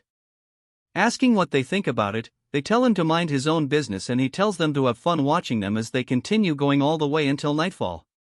We see the goblin and the hyena dude staring down at Chris, saying that he's sure he's a good-for-nothing and it's pointless to keep watching him for any longer. As they start to leave, he opens his eyes and notices they're gone. Now, then sits up. He then looks out the window and says it's late and he should get moving. He marries the goat. He tells her that he needs to go somewhere real quick, telling her not to follow. She starts to seem suspicious, saying that she knows there's an aphrodisiac in his pouch and that she knew it wasn't for the count but for him to use. She says that she's already sad being unable to attend him in bed, but she will cheer for his nighttime activities. He says that she sure loves running her mouth at the Kitten Mountains. Chris says that this is the secret land of the Count, and the energy of demon beasts is very dense here, just as his reputation suggests, and he should be reaching the hunting ground soon. He finds it, saying there it is, but he only sees 2 guards. Saying this is pretty relaxed, and it's a good thing he learned the invisibility spell from Mary. She asks what he plans to do with invisibility magic, and he asks why she's always making things harf. As Chris starts to walk past them with complete ease, making his way deeper and deeper into the hunting grounds, he spots an altar. Saying that this is where they will hold the finale of the Black Pill hunt, and it's just as eerie as they say. We see that fox-like girl from before, saying that the way to obtain a black pill is to make a kage offer its life to him.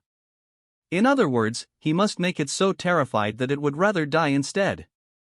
Just as opposites are connected, intense fear and radiant joy are on the same spectrum in that short moment, the useless ash pill is reborn as the black pill. That's why the house of Count Tyramin, which specializes in dominating demon beasts through fear, is the one leading the black pill hunt. Chris says that he sees, and we learn that that girl's name is Lena, and he says that just as she mentioned before, he was planning to steal their ultimate technique and let the cage off run wild after giving it the aphrodisiac mixed with various stuff and monopolize the black pill for himself. But there is not enough time to steal their technique and learn it, so he has to go and do a different method. He starts to sense some kind of magic spell and turns, wondering if he was spotted, only to tell where it came from, and he realizes that he has to go check it out. As he makes his way deeper into the forest, he comes across a cave and puts on his hood before he enters. And as he does, an ominous red aura brushes past him, and he says that it has such intense malice, and he can tell at a glance that this is a top-ranked barrier of dark magic. He wonders if this is what he thinks it is, and that it might be a crevice of Gehenna, the world of demons, and he can't believe there was such a crevice linking it with the human world right here. Then he wonders what would happen if he lured the cage off over here, and he even has something to do it with. And he smiles, saying that he will wait for the hunt. As we see a bat watching him from the ceiling, Chris takes leave. It spreads its wings and reveals itself to be Simon, who says that he didn't expect the little bastard to be so interesting. Not only did he pummel he even made his observers let their guard down by acting like a fool. He secretly entered a forbidden area, scheming something, and it makes him want to play an even more terrible prank on him. As he walks towards the gate to Gehenna, he puts his hand inside, causing his hand to bleed, pouring out onto the ground. Something then begins to absorb his blood, and it asks him for what he wishes. Simon is about to summon a demon. The next day, as it's now time for the hunt, somebody stabs a flag into the ground, and it's none other than Alrose and his group. Chris is there as well, saying surely he thinks he's acting too cool for someone that just got his ass whooped.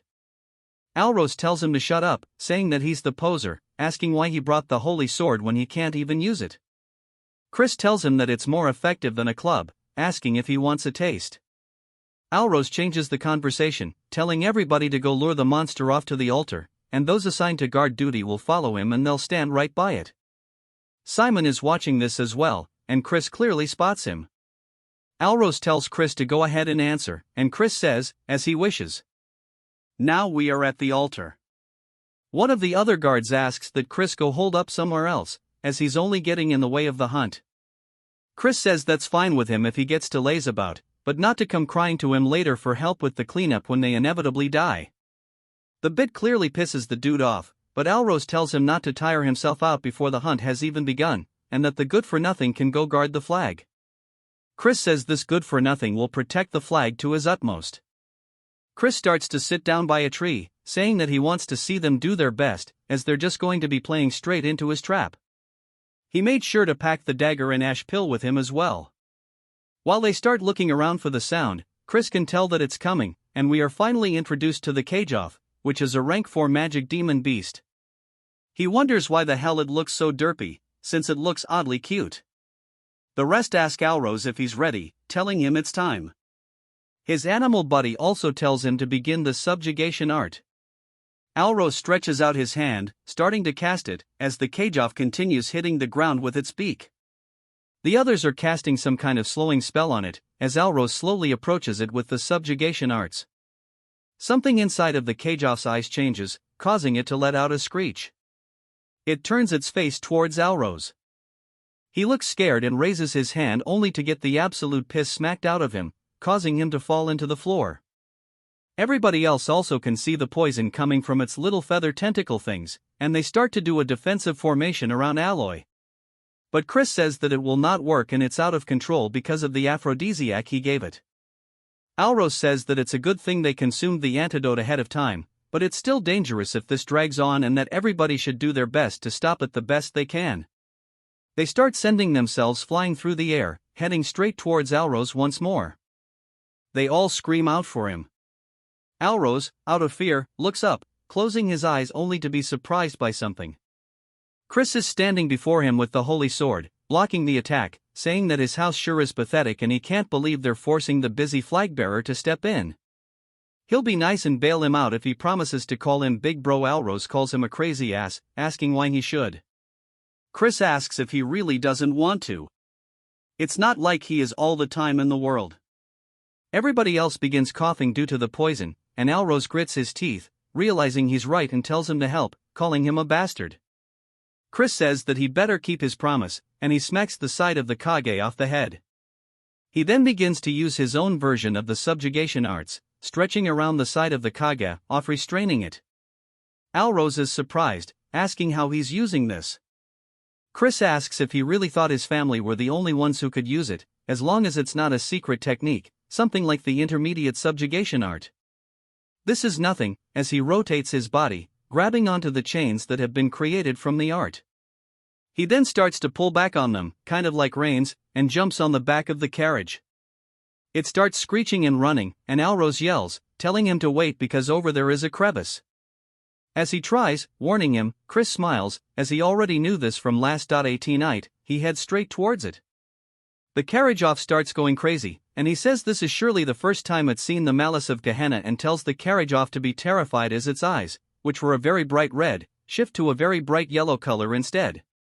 Chris said, now, as he tightens the grip on his dagger, stabbing the carriage off, killing it on the spot, the rest run in, asking him if he's okay, warning him that this cave is extremely dangerous, so they need to hurry up and get out. Chris tells them not to be such wimps and asks them what they should do if it turned out to be an ash pill and not a black pill. Alros starts to feel frustrated, and his boy asks Chris what the hell he's going to do about this because if he didn't intervene, but Alros tells him that this is enough and to leave it. He then calls out to Chris, thanking him for rescuing his subordinates, and they got to finish without any major injuries thanks to him. Chris is surprised he admitted that to him and says that he actually feels a bit bad now, and it makes him feel even worse knowing he swapped out the black pill. Still, he must do what he must do, and he tells him to call him Big Bro since he promised after all. Chris asks if he's going to go back on his word, and Alros says he's never made such a promise. He's 2 years older than him. The entire cave begins to shake, and people start falling over due to the intense pressure. Alros asks what's going on, and Chris starts to know what it is. As we see 2 giant blue eyes appear in front of them, Chris starts to look a bit anxious. We hear a monster saying that it's the first time it's seen a plaything in a while. Chris says this is a demon of Gehenna. Allo, shaking with fear, tells Chris to run away since he's an outsider and that he should save himself. Chris spots Simon up on the ceiling and rotates his wrist, getting the dagger ready, jetting it straight towards him. It goes straight through Simon, or at least it turns out that's his familiar that he was using to keep watch over things. As it starts to lose connection, Simon is surprised, asking when he noticed. He was planning on stopping the demon after observing for a bit. Now that the bat clone he planned to use to teleport there is gone, it'll take him at least 5 minutes to get there, even if he uses blood magic to its limits. And if he gets there too late, everybody will die. He immediately starts leaving.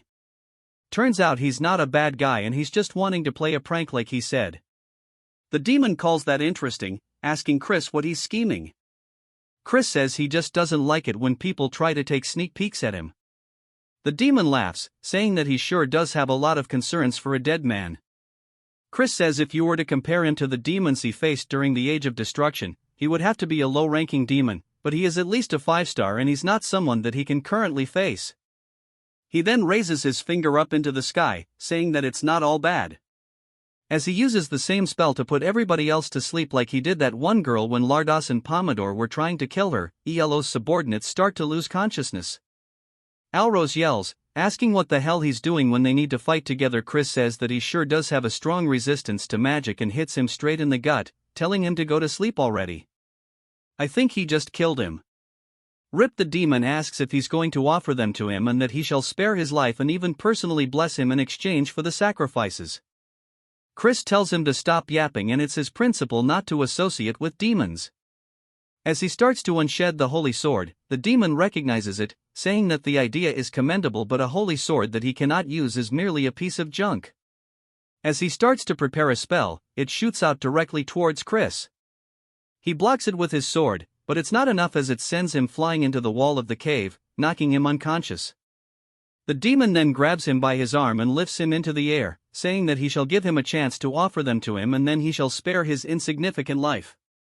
Chris spits in his face and asks why he thinks he can't use the holy sword. He manages to free himself from its grasp and grabs onto his legs.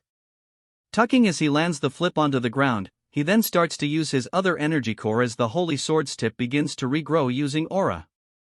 The demon looks nervous, asking how a fiend like himself can use the power of light. Chris asks if he's finally feeling as if his life is in danger.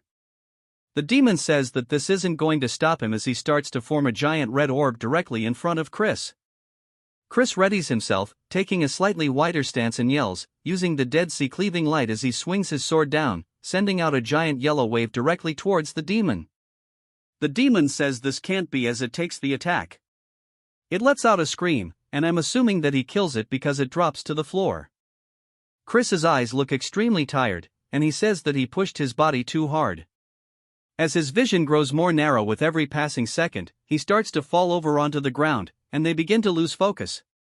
We then see his past life, and Evan is asking him if he really replicated his ability. Chris says that it was sort of like this, and Evan says that he sure is something and that the Dead Sea cleaving light literally signifies the single flash of light that divides the Dead Sea. But it's ironic. Despite using the sword technique, he failed to become the light of the Mir clan, but Chris surely will become the light who will save the world.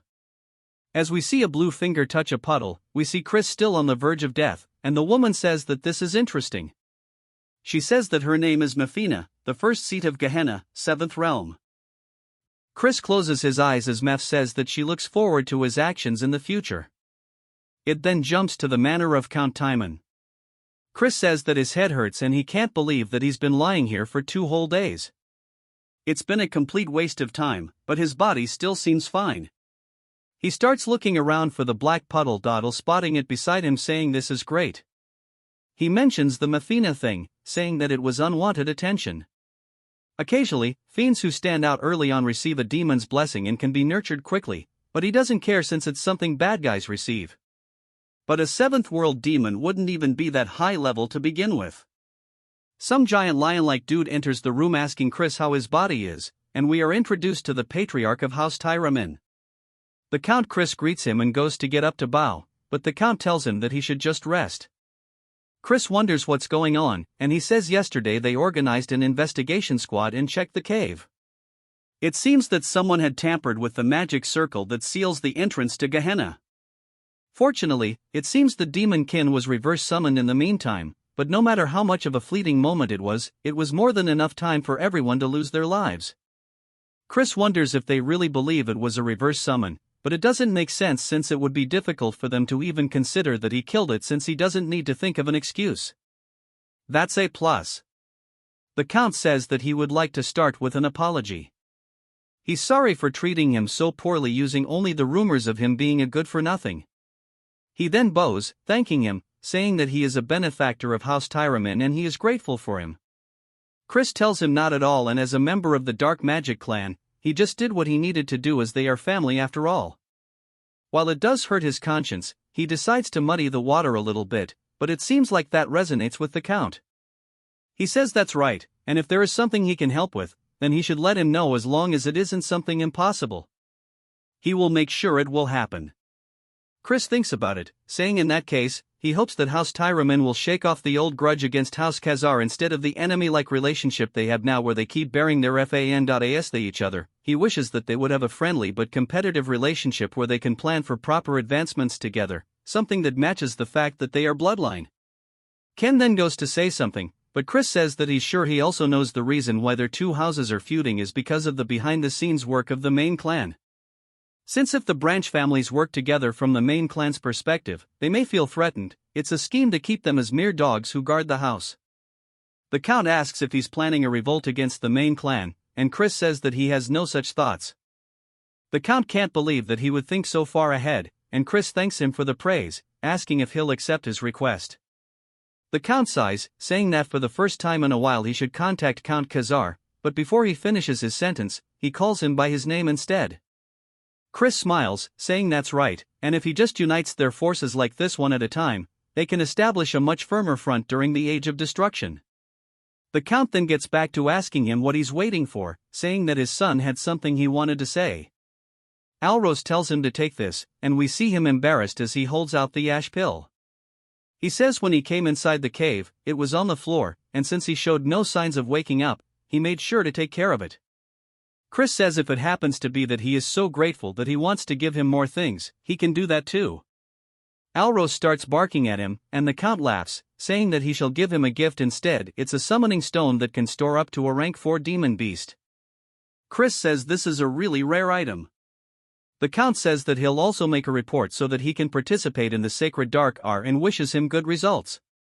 Chris thanks him for both the gift and his encouragement. The Count then tells him to rest up as he and Alros leave. Chris smiles and tells somebody to come out. Behind the curtain, we see a red aura, and Simon says as expected, it wasn't a coincidence that he had discovered him. To think that he could see through stealth that even the Count could not.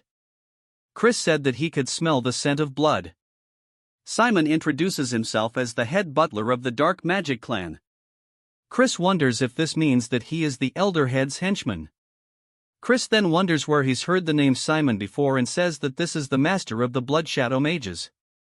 He explains that the Blood Shadow Mages don't differentiate between the Magic Empire and the Dominion of Light. They are a psychotic organization who reveled in indiscriminate slaughter and terrorism. The leader was a fiend who reached the heights of 8 stars, and during the endgame of the Age of Destruction, he reached 9 stars and became the 10th Demon King. He can't even count how many times they almost died because of that leader, and not to mention, Simon is the blood and flesh of the Demon King of Carnage.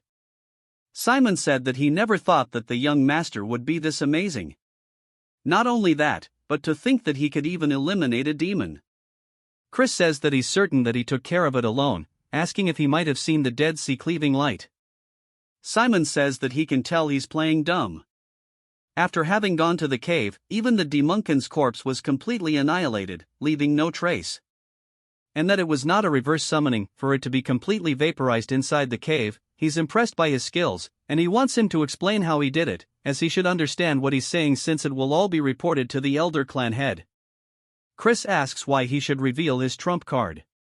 Simon reminds him that this will be reported to the Elder, and Chris says that if he were the Elder Clan head instead of a little nerd who answers every question, he would be like a predator who keeps their claws hidden to the very end.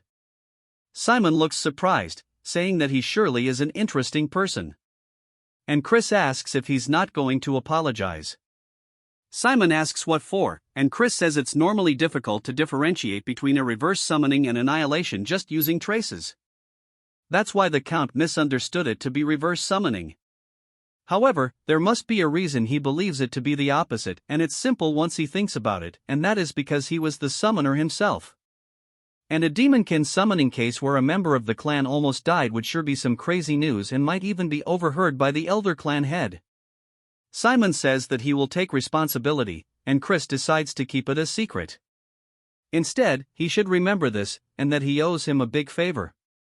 Simon looks surprised, asking if this is a deal, and Chris says that it would be great if that's how he decided to understand it. Simon says that this is understood and he won't forget this mercy that he's shown him, and it was great meeting him today.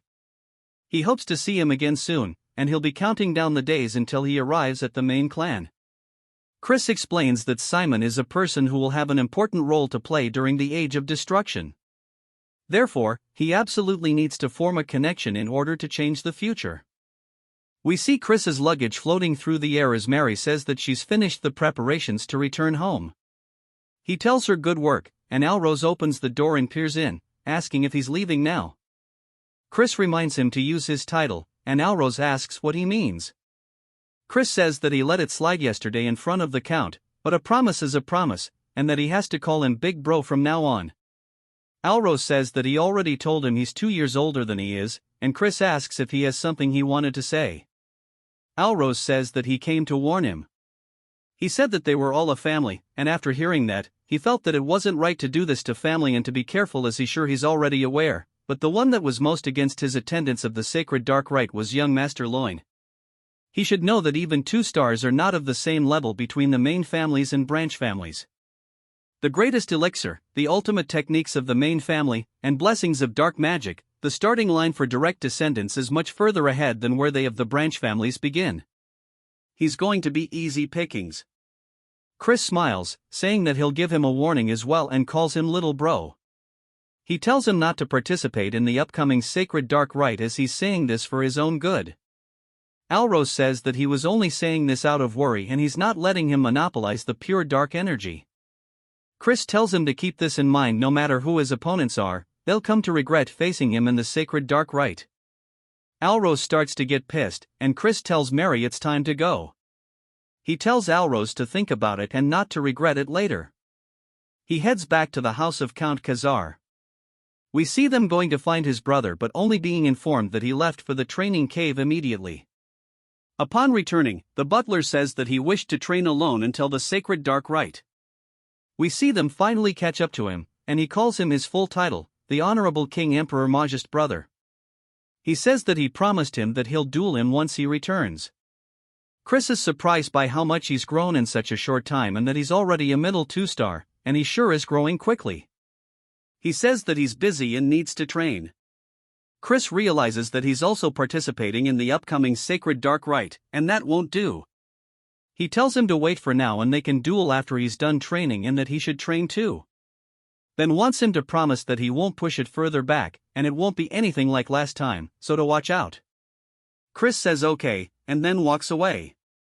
Chris says that he sure is a stubborn brat, and we see a girl asking if he promised, and Chris says that he reminds him of her a lot. In the training area, we see Chris sitting in his bed looking down at the black pill thinking about it. He says he is half a month until the rite, and he starts to chomp into it. He says this tastes like straight ass. Then he lays down starting to actually try his best to absorb it as it floats through his pathways. He says it's more turbulent than he expected.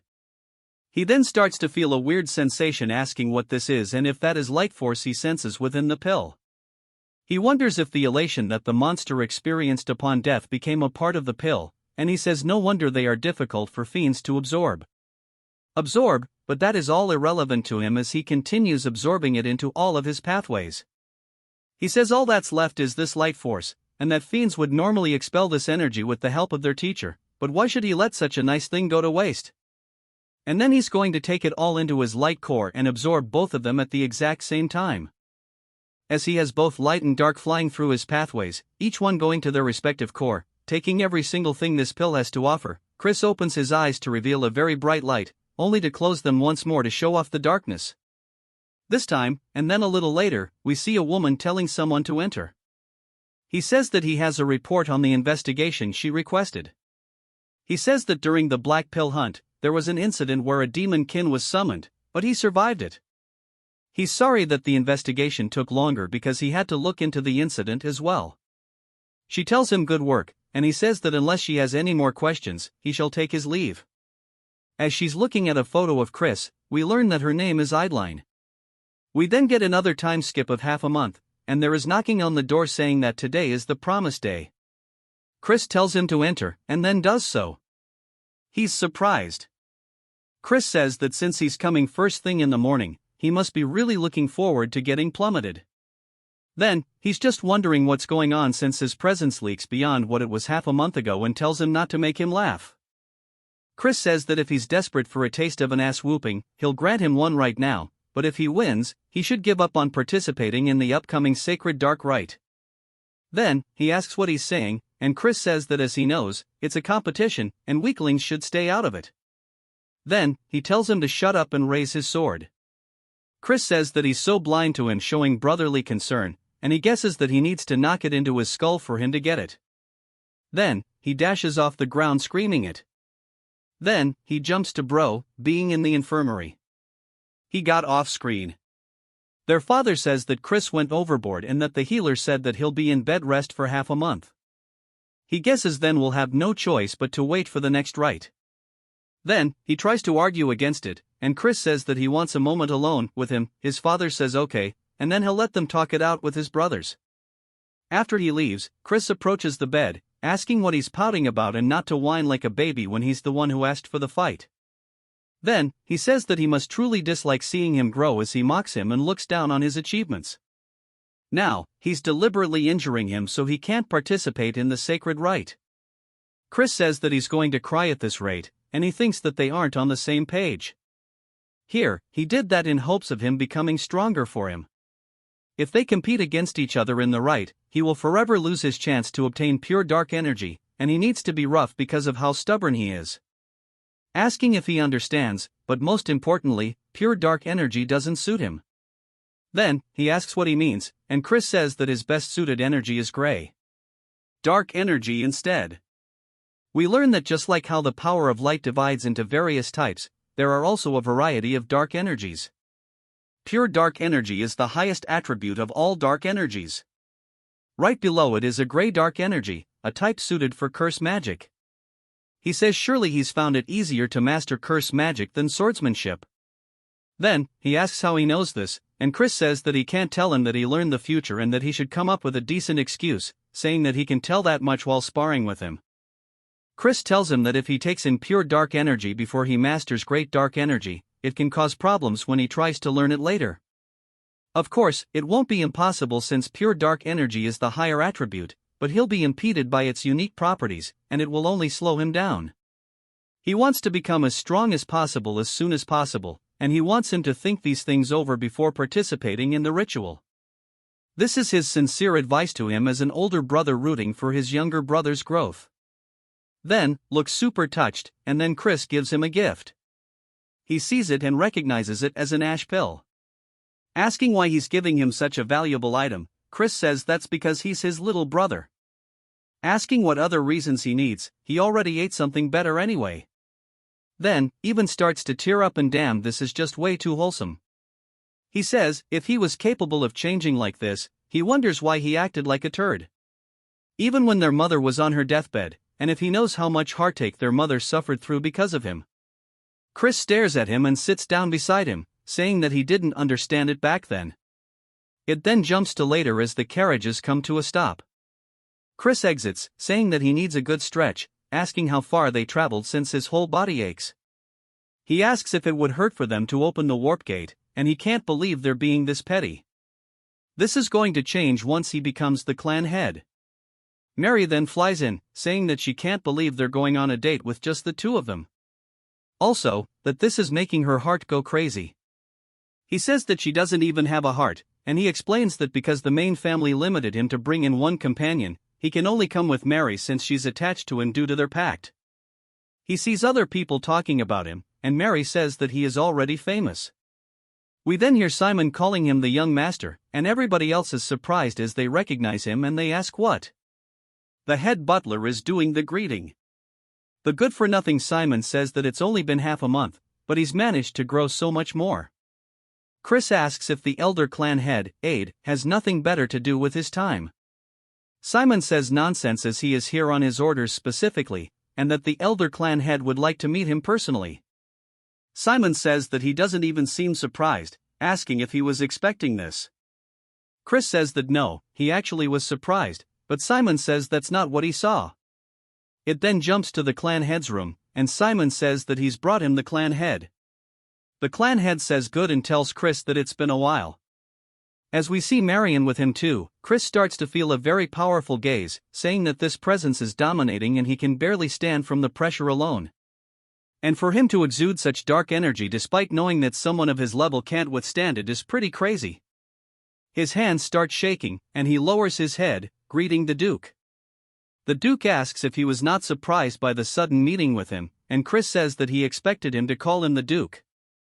The Duke asks why, and Chris says that it's because a new star has appeared in the clan. The Duke laughs, saying that's correct. Neither Marion nor Simon could hold back their compliments, and yet he can't quite tell if he should have any expectations. Chris doesn't reply yet as the Duke continues, saying that no matter how great of a seed he may be, only time will tell how he will grow in the future. He could be a sapling that withers away. As soon as he sprouts above ground and Chris says that he is correct, he is still too lacking to match his expectations. The Duke asks if he's saying he won't be able to in the future, and Chris says that only time will tell if a sapling will surpass expectations and grow into a great tree, or perhaps it will even grow into an abnormality that even casts a shadow upon a great tree. At the very least, he knows he will not disappoint him. The Duke laughs once more and says that he shall have high hopes from him, and he is now excused. After he leaves, Marin asks him what he thinks, and he says that he was beyond his expectations. However, because he holds such great talent, his fate will be much more turbulent, and that she knows as well that the bloody winds blowing towards the magic empire will soon be coming their way, but that's not terrible news because a small hope has actually sprouted today. Marin looks surprised by this, and the Duke says that he might actually indeed be able to fulfill his long-desired wish. It is now the eve of the sacred darkness, and they start announcing the arrival of Count Khazar's eldest son, which is none other than Chris. I'll drip the hell out, people. Wonder why the Duke wanted to meet with a fool like him anyways? And they say that he seems like a jig. Chris says that he knew it and that he is way too handsome, and it's all because he's just too damn good looking. Mary, of course, is the ultimate hype man, saying that he sure is. He then spots some drinks and says that surely that's alcohol. As he walks over, the waitress says that he's not allowed to have any because he's underage. Instead of alcohol, he can have some ginger ale, and they even start laughing at him. Chris can't believe that these people are so damn lame, and he doesn't want ginger ale. He wants alcohol. They then continue to announce the arrival of the young lords and young ladies. As the doors slowly open, we see them all walking out into the room. We are formally introduced to Eskid, who was the second young lord, which we know of, Julienne, who was the first young lady who has also been mentioned, and now the ones who haven't, such as Jian, the second young lady, and Misak, the third young lord. As they all start to walk forward, we see there are only 4 of them rather than all 5. Chris says that the first young lord seems to not be in attendance, and he wonders what Eskid will say to him since he's the victim of his little game. The one that solidified his reputation, Eskid, completely walks by not saying a single word, much to his surprise. Chris is just annoyed that he won't look him in the eyes after everything he's done. He guesses that he is no better than him. Julienne, though, raises her skirt, giving him a slight greeting, which also catches him off guard. But he recognizes her as Julianne and how his aunt told him to be careful of her. But he didn't sense anything in particular out of order. Chris says that he'll figure it out later. This is enough recon for today, and it's time for him to get back and prepare for the right butler. Then, a butler then appears behind him, clearing his throat, saying that his name is Flower and he is a summoner working for a young master loin. Chris asks why that matters, and he says that he heard that someone who was unworthy will be participating in tomorrow's sacred dark rite, and he is worried that an underqualified participant might cause an accident, sullying the name of the Great Dark Clan. Chris asks if he is seriously trying to say that he's talking about him, and Flower says that he just simply has to prove that he is not. Chris then looks up towards the upper floors, and he sees Loin glaring down at him. Chris says that if he doesn't like him, he should step up himself and that they can have their little heart-to-heart during the rite. He says that he'll do it since it doesn't even sound like an inconvenience, and now he wants to see the party tricks. He says not here since he's unarmed, and Chris asks if he really expects him to use a weapon to face some rat like himself. Flower says that he will regret this, and Chris asks if he's sure since he thinks he's going to be the one to regret this. We see both Chan and Julianne staring at Chris, particularly Julianne. All of the guests start to look surprised by something, and we see what it is now. As it is, Flower is getting himself rocked by a bunch of spirits while they even start feeding Chris grapes and treating him like royalty. The guests wonder what the hell that is they are witnessing because Flower started by summoning evil spirits, but they instantly turned against their summoner with just a single gesture, and they wonder how he gained control so quickly. Chris asks if that was young Master Lo's wishes just now, and that's pretty unbecoming of a direct heir of the Dark Magic clan, and he should have just challenged him to a duel if he had any grievance. Lo says the incident has nothing to do with him. Chris says not even a fool would fall for that lie, but he'll just believe him this once. Now they can meet again during the sacred dark rite, and that he sure does find him cowardly, but he'll make sure to teach him some manners next time. It's now the day of the dark rite, as we see Chris entering straight, yawning, and looking ugly. Mode Alrose asks if he's not even the slightest bit nervous since he caused a ruckus yesterday. Chris asks why he came here, even though he warned him not to. Calling him little bro, Alrose asks how he could push back the sacred dark rite, calling him crazy. Loin then makes his way down the stairs, glaring at the rest like he's so much better than them. Chris tells him just to wait. We then hear an older person's voice as they ask if everybody's assembled. They introduce themselves as Sebastian, the vice butler in charge of the main house. He says that he shall now take them to the sacred ground where the dark rite will take place. He taps the floor with his staff, sending out some weird colors. It looks like a bad acid trip. Everybody else sees some stairs forming up underneath them and they're surprised by this. Chris says that's not exactly what it is and it might be an illusionary art that materializes an imaginary space.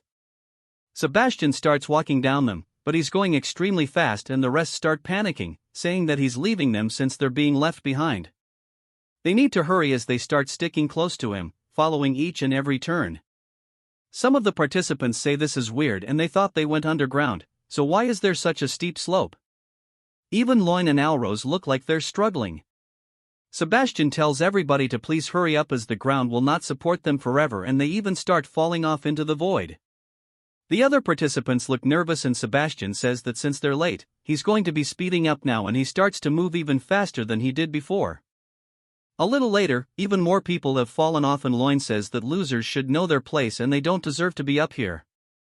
We see him sweating, but then he spots Chris effortlessly glide past him and he wonders how since he's not even sweating. Chris asks him if he's really out of breath and he guesses he's all bark and no bite, saying as a direct heir he should be better than this. They fed him a bunch of good potions. Chris says that their stupidity only made their bodies suffer, and it's a waste to run earnestly in an illusionary space no matter how hard he pushes himself, his stamina doesn't get drained at all. And just by twisting one spell, he can become invincible within this realm. Sebastian looks pleased, saying that he must be the young Master Christian. They finally get to where they're going, and everybody's panting, gassed out. Alrose asks why Chris isn't scathed. He says this is why he should have trained his body more instead of riding his beast everywhere. We then hear a different voice welcoming everybody as a crystal forms in front of them. It floats around the room, and she says that as they may all know, this is the sacred ground where the purest of pure dark energy bursts forth. Thus, they call it the sacred darkness.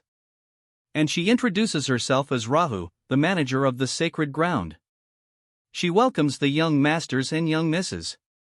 She says what they will be doing today is obtaining the great pure darkness like the third-ranked demon king, the Dark Destroyer, the progenitor of the dark magic clan.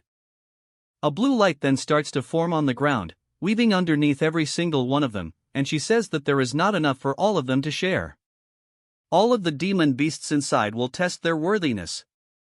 Chris asks if all she's saying is that it's based on who arrives first, and she says it's very perceptive. Chris asks what if an unforeseen mishap occurs, making the competitors fight one another during the rite, and if they will be disqualified. She says that because each of them will be on a different path, they should not run into one another, but on the off chance they do, they should avoid conflict as the more time they waste, the better it will serve the other competitors. She starts to count down, saying that they need to focus up and prioritize their own safety. May fortune be with them as the countdown is finally ending. They all start running off down their own paths. We see Sebastian and Raha standing there, and Sebastian asks if she wants to bet some blood juice on who will win. But of course, she vanishes, and he can't believe that he got brushed off once more. We see Loin making his way forward down a tunnel. He spots a swarm of beasts ahead of him. They start preparing magic and leaping at him with fire in their mouths. He starts to imbue his hand with aura as he smacks forward, hitting one in the throat and quickly moving from wolf to wolf, getting rid of them on the spot. He says that at best, they are lower-ranked second-tier magic creatures and that these are nothing to him, an upper 2-star though. He's sure that Chris is having a very rough time right now. According to the rules, each path is supposed to have the same distance and time. However, he bribed a mage so that only Chris's path will have stronger demon beasts, and that he's going to come across some stronger demon beasts by pure coincidence. We need a tragic fate since any death that occurs during this is overlooked. It's going to be his grave. After a while, he finally comes across a door, and Lo says that this must be it to the sacred ground, and Chris knew he'd be the first one here. Chris asks what took him so long, as he thought he was going to die of boredom from all the waiting. Lo asks how he got here so fast, and Chris says there wasn't much to it. Loy says that's not possible, as his path should have had much stronger monsters. Then he closes his mouth, realizing what he was saying. Chris smiles, saying no wonder he thought they were at a higher level than they should be, so it was all his doing. Lo asks who he is to throw allegations like this. Chris says that it's only going to be the two of them for a bit, asking if there's any need for formalities. Lo calls him an arrogant turd, saying it's taboo for competitors to clash during the right time, but he's going to crush him here and now. As he swings forward, Chris easily dodges the attack and says that he's using magic combat arts. It's a combat technique that explodes magic power at close range or disables his opponents by snapping their joints. Chris continuously avoids each and every one of the attacks to the point that he's getting annoyed, and Lo even calls him a slippery rat. Lo then spots Chris's hand, thinking that it's an opening, and charges forward, saying that he's going to break him. Chris calls him a dumbass and he grabs his wrist instead, putting him into an armor. He tells him not to cry even if it hurts, and then all we hear is the sound of it snapping, and he lets out a very loud scream. We then see Alrose running down the hallway, asking if he's too late, only to see Lo and another competitor both lying on the floor. Alrose asks Chris if he did this, and Chris calls him slow as hell, asking if he's going to faint on his own now or if he needs to beat him until he does. Alrose says that he hasn't been sitting around doing nothing and to come at him. Of course, he got folded like an omelet, and Chris says that was some real deja vu. He's sure they'll find them if he just leaves them here. He explains that 5 years from now, the first great war against the Alliance will break out, and he needs to have the dark magic clan within die in his grasp before then, which is why he can't share even an ounce of the darkness with them, and since he's done cleaning up, it's time for him to take possession of the sacred darkness once and for all. The sacred darkness is the power that grants a fiend the possibility of becoming a true transcendent. The Duke, who is known to have absorbed 80% of it, is one of the strongest alive, even amongst the demon monarchs. The Dark Destroyer also absorbed more than 90% of the pure dark energy to become a demon king, meaning if he can make 100% of the dark energy, he can exceed even the demon emperor himself. As he stands before it, he slowly stretches his hand out until it starts pouring through all of his paths. It then jumps to some people, saying that was unbelievable. Every other person than Chris was eliminated. This is a disaster as the young Master Loin is in serious condition. They start saying that he probably used a trick or a banned magic tool and that they need to investigate thoroughly and punish him. Jian says that won't be necessary as that bastard won't be able to enter the sacred ground anyway. The fact that he hasn't left for 2 days must mean that unless this is all the time required to absorb the sacred darkness due to the quantity, he is already being crushed by the sacred darkness and died. Even the Duke had run into a limit of how much he could absorb, and that Chris is definitely dead and there won't even be a corpse. Left behind, as she walks away, she closes the door and looks pissed, saying that even if he comes back alive, she'll kill him herself because when her father died during his battle against the Alliance, only she and Loin were adopted by their uncle Viscount Langham. That's why her footing within the clan is already unstable, and since Lo wasn't able to receive the sacred darkness either, no one will support him in becoming the successor, and that she will pay Chris back for this indignity. Even some of them start saying that the good-for-nothing still isn't out yet and that he must already be dead and it's punishment for being greedy without knowing his place, and they say that even the ghost over there is waiting for her master, but she'll soon meet her master's ghost. Mary puts a hole into one of the bags, pretty much giving them a warning, and she says that her heart flutters as she waits for her young master, but if they keep being noisy around her, she'll turn them into ghosts under her control. They run away saying they're sorry, and she returns back to being a cutie pie, telling Chris to return quickly as a man who makes a maiden way is not cool at all. It then jumps to Chris, sweating hella, saying that this is an unending darkness that chokes the breath from his throat and that he's only around the 70% mark and that this is a lot more difficult than he expected, but he has to endure no matter what. The real test will begin around the 90% mark and if he takes in too much, he will die. Ceases his limit, his core will shatter, and he will die here before the war even starts. He then realizes something, saying that's right, and that if only he had a dragon heart, the dragon has the largest container for their core. So even if it's just for a few minutes, he can imitate its heart. There might be something about it. As he does his best to do so, even more energy is being absorbed, and it slowly starts to shatter. He says this is his limit and needs to stop. We hear Mafina asking him if he needs help. He then sees her appear in front of him in this subspace, and she's a big girl, but he is just taken aback. He asks how a demon is in this space, and she says that the power of demons is to communicate within darkness, and this poses no difficulty to her. And that it is possible for her to help him in this instance without any conditions. He asks why, and she laughs, saying that it's just a fleeting whim and to take her hand as it will let him take in all of the sacred darkness. It then jumps to 1 week later, as the Duke is setting down his cup. He says that he would be hard-pressed to say that Chris is still alive when there has been no news at all. Marin seems confused, asking why he would be so greedy to this point. Simon says that Count Langham also agrees with him, and he wishes to close the pathway leading to the sacred ground. Soon, the Duke thinks about it and asks Simon if he will give the command.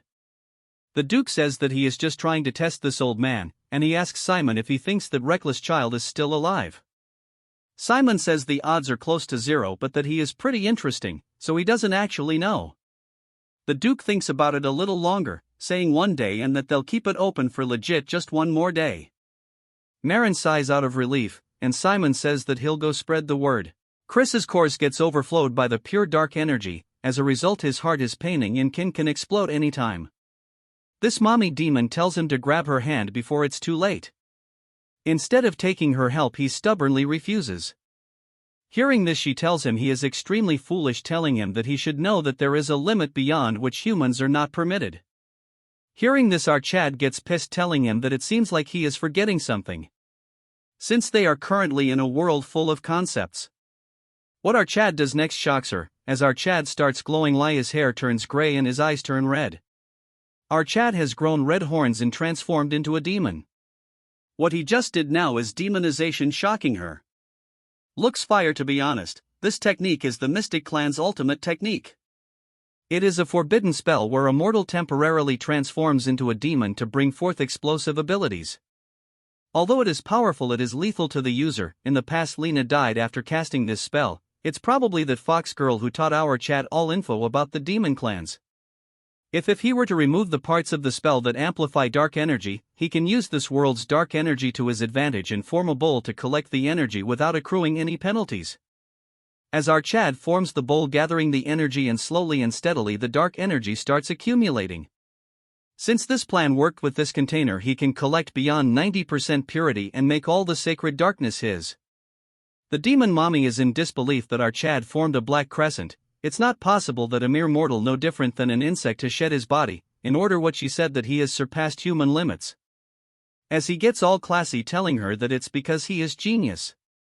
As he exits the space he tells her that she can go on living her but she will take her leave. As he was leaving she tells him that she will see him another time.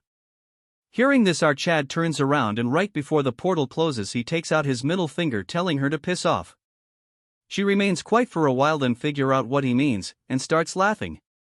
Our Chad gets out cursing her, telling her that he would be crazy to see her again, call her a raucous demon. Our Chad wonders how much time has passed.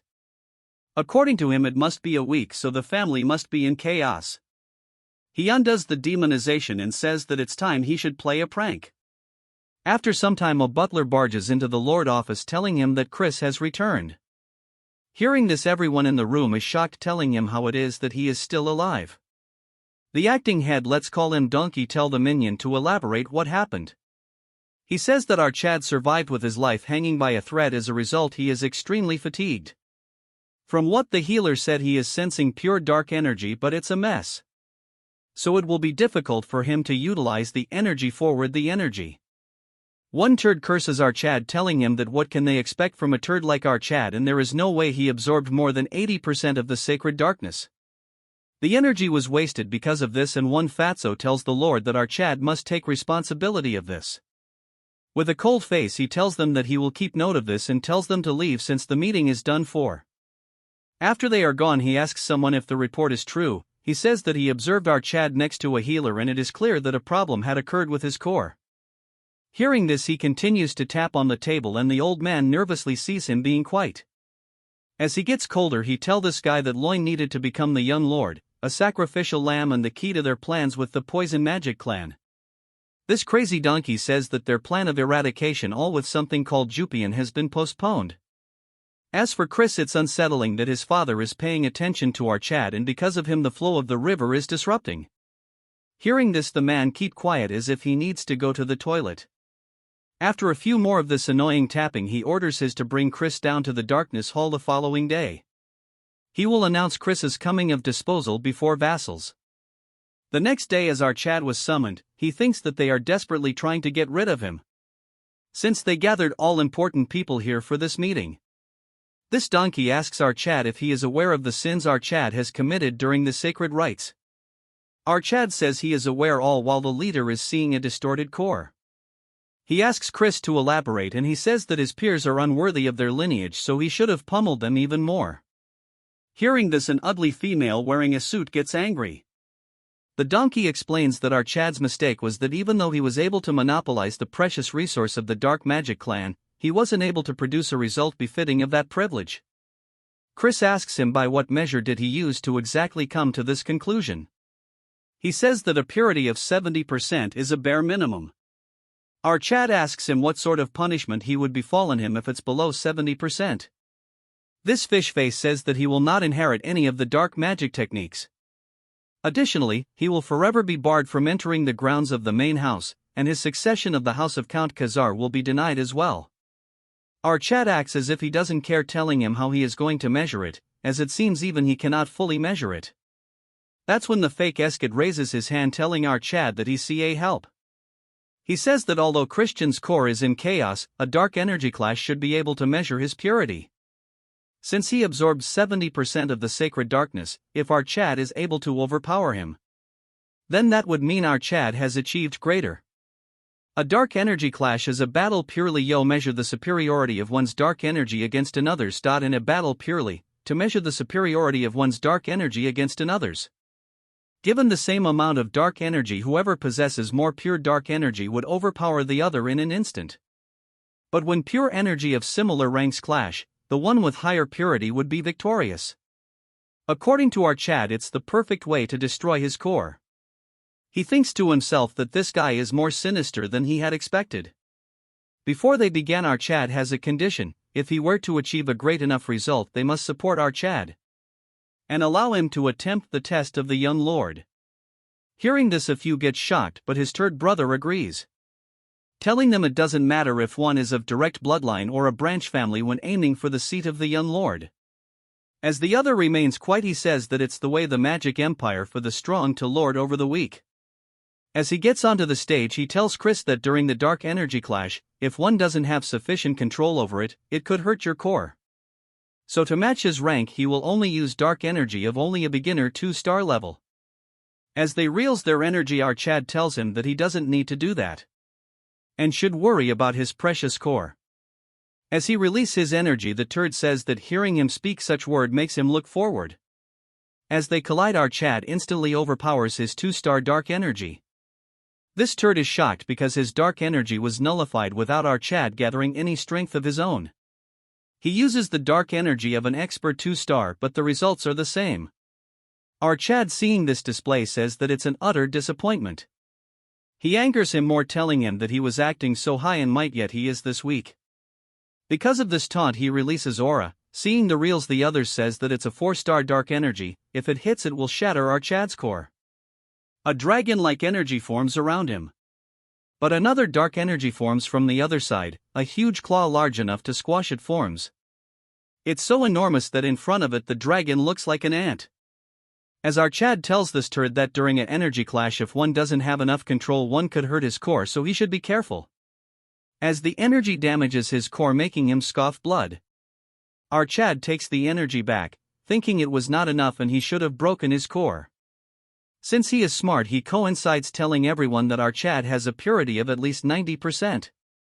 Hearing this, everyone gets shocked and our Chad turns around telling the Lord that he now has the right to be a young lord. Hearing this, the donkey is shocked, not showing a single reaction on his ugly face. Like always, this ugly turd continues to tap on the table, then tells our Chad that as promised it will be permitted to take the test of the young lord. However, no member of a branch family has taken the test before. As the acting head, he will randomly select a test for our Chad. Chris thinks to himself that what he is saying is that he will give him a test that'll be impossible for our Chad to pass. His qualifications will be assesses at 2 different points. First, he will prove his talents. Next, he will need to achieve a feat befitting of a young lord. Our Chad asks him how he is going to prove his talent, and the turd asks him to reach 3 stars in 3 months. Our Chad remains quiet, telling him if that is all, stating that he is a genius after all, so it won't be that difficult.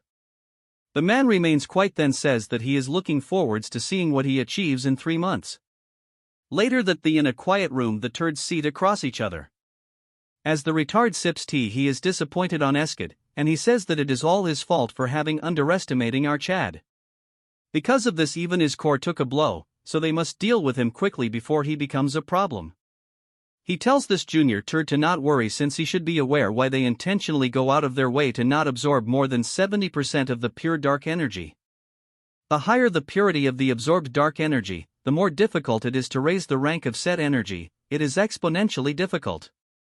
In fact, achieving a mere 3-star level will take multiple times longer than others. So he asks this turd what he thinks will be the case when he has absorbed 90%. So no matter how much of a genius he is, he won't be able to overcome that wall. Moving to our Chad, Marie serves him food, telling him that the news of his performance has spread throughout the mansion. She says that he has made her proud and her heart thrums for him.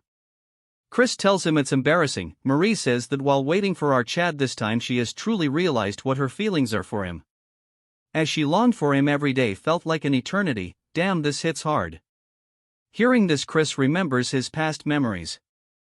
The fox girl is worried about our Chad, and the saintess says that with his agility there is no way he would be hurt.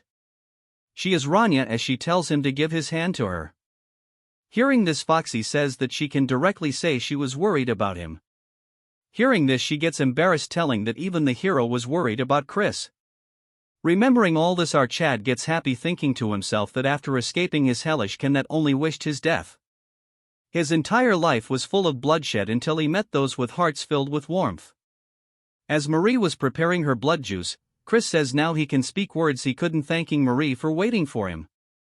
Hearing this, she gets shy, telling him that he has finally understood her true feelings. She acts like her heart was racing. Hearing this, Chris says she doesn't have a heart to begin with. She is so cheesy that she tells him that it was stolen by our Chad.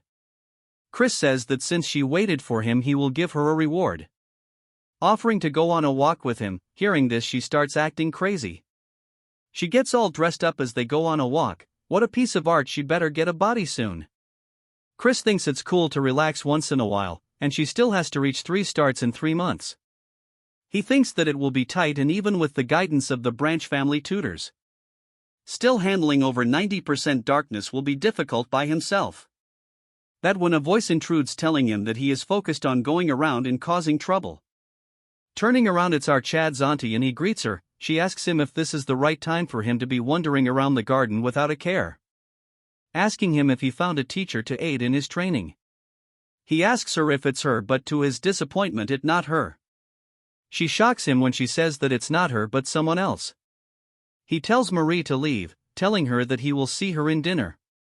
As they walk down a staircase, our Chad tells her that he doesn't know who the teacher is, but he is thankful that she is thinking about her nephew. She says that she doesn't believe he should be thankful about this, explaining that he will experience it himself, elaborating that he is not kind with his teaching. To add fire to this, she says that not even one of her siblings could keep up with his training. She warns him that this opportunity will not come by often, so he should not disappoint him. As they reach the end, Chris gets shocked, asking her if the kid in front is lost. Well, why is 200 or 300 old year cosplaying a kid? This part is also very short since the chapter is very small. Seeing the kid, our Chad pats him on the head and asks him where his parents are. But the look on the face of the kid is more scary than he had thought of.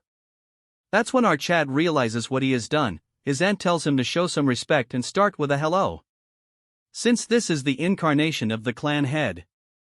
As he observes Chris, he gives him a formal greeting. As dark energy exudes from our Chad, he is shocked to see that he has observed beyond 90%. He tells Chris that he has achieved something great. However, he should know that it was a foolish decision, which our boy has no objection against. Role-playing old man says that as the one with 80% of the sacred darkness, he encountered walls that were much higher than others. He shares that even their progenitor never would have been able to reach the stage he reached if not for the grace bestowed by the demon emperor. He cannot fathom the walls our Chad will encounter on his journey. As such, he offers to return a portion of our Chad's dark energy into ether. He says that with his talent he can easily handle 80% of the dark energy, and anything beyond that is greed. Before he could finish, our Chad a question to ask him, asking him why the Dark Clan has become so weak. This even alert his auntie until he start blabbering. With a straight face, he says that while they may not be at the level of the Mystic Magic Clan and the Undead Magic Clan, those called the Heaven Above the Heavens, they are still seen as the weakest among the 12 noble clans. The little old man asks him if there is a reason for this. Chris says that the Dark Magic Clan has certainly prospered beyond what success he knew in past generations. This is all thanks to the achievements of the clan head. Yet even so, the other fiends say that the Dark Magic Clan are not what they used to be. He says that there can only be one reason. It's because they lack the quantity of absolute stage individuals above 8-5 tars of power. Hearing this, old kid remains quiet. In the future, when the Demon King of Carnage attacks the Dark Magic Clan, at that time Nordian will have already died, since there is number 8 stars and only a few 7-star fiends will be left within the clan. Them, along with the clan's 10,000 soldiers, will fight against the Demon King. But in the end, they will be defeated and forced to become his slaves. That is how important the absolute stage personnel of B-stars and above are to the clan. And there is no way that the elder clan head isn't worried about this. The old kid agrees, saying that he understands that very well, but is concerned that he will be crushed under the weight of pure dark energy and won't be unable to grow. Chris asks him if he is not curious that with this power of his, will it only stop at strengthening the clan, or will he leap above those trials and become a being of limitless power that will rule over all? The kid laughs, saying that our Chad has a way with his words. He says that he won't regret this decision, as a dark energy forms under his legs. In a matter of seconds he gets engulfed into the pool. Waking up, he sees that he is in a forest. A voice says that his first task is to inherit the pure dark energy. Chris is confused as he tells him to survive. Behind Chris there is a hungry double-headed bear, as Chris notices its presence, telling himself that he is in a lot of danger. Using his sphere, he is observing our Chad. Auntie realizes that it is a trial and asks the clan head that throwing a 2-star child into a 4-star magic den. Hearing this, he summons another rock lizard. She apologizes to her nephew because of her words. It got harder. Old Kid says that as he continues his struggle to survive, he will come face to face with the true nature of pure dark energy. Understanding comes the fastest and deepest when one is forced onto the brink of death. He hopes that he won't get hurt badly, then sitting on a couch asks Marion if she has prepared them. She is ready with a box full of sweets. He gobbles them up, telling her that he cannot understand why he craves sweets every time he uses dark energy. This crazy guy turns off the lights and says that it is truly best to watch videos in the dark. So he is excited to watch the results of his grandson. Our Chad is facing a twin-headed bear and a rock lizard. Just one hit will end him. The lizard spits something and our Chad dodges it. This poison spit melted the tree in a second. But still, in the end, it's just a training assignment. Chris calls the clan head, asking him if he is listening. He says that there is no way the clan head would give him an assignment without an answer. Since there is no answer, Chris says that for an answer, he has to defeat a monster that is incredibly stronger than him. His auntie thinks to herself that he just wants to see him get pummeled and thrown about. Chris confidently says that it will be a piece of cake, as he gets ready to one-shot them. Welcome back, guys. This short part starts with the bear attacking our Chad. As the strike was about to land, Chris thinks that the speed and power of the attack is too strong. As he dodges the attack, he thinks to himself that there must be a pay to defeat them. From the orb they are observing our Chad, cosplaying Old Man says that he surely has talent, as he elaborates that Chris's movement is different from the others. But Marion says that no matter what, he is still a child. But they observe that our Chad has already finished the bear, which shocks them completely. Moving to our Chad, he contacts him, asking Chris how he managed to slay it so easily.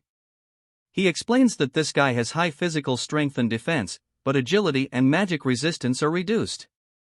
Thanks to this, he exploited this gap, and at the right moment he injected dark energy right into its heart. Marion is shocked because the technique he used, but before she could finish, the redhead summons himself and says that he used dark death. Then he tells the kid that it's one of the technique he liked the most.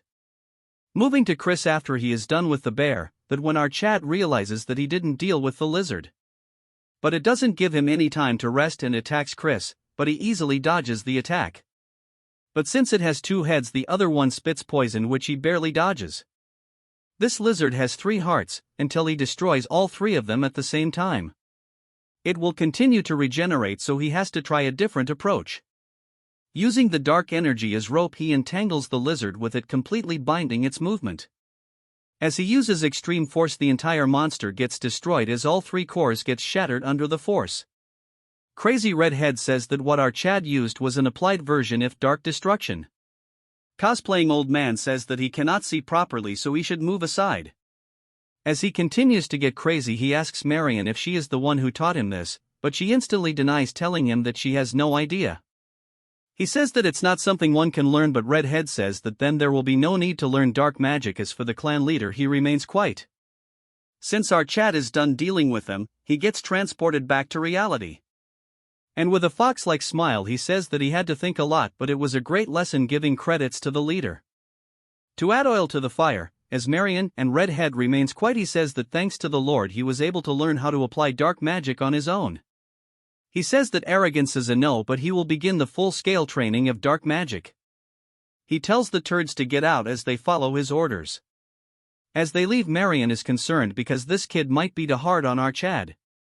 He tells Chris that before the first magic transfer, he gives a question about what he thinks about dark magic. Chris tells him directly if it is to dominate the opponent with perfect dark energy.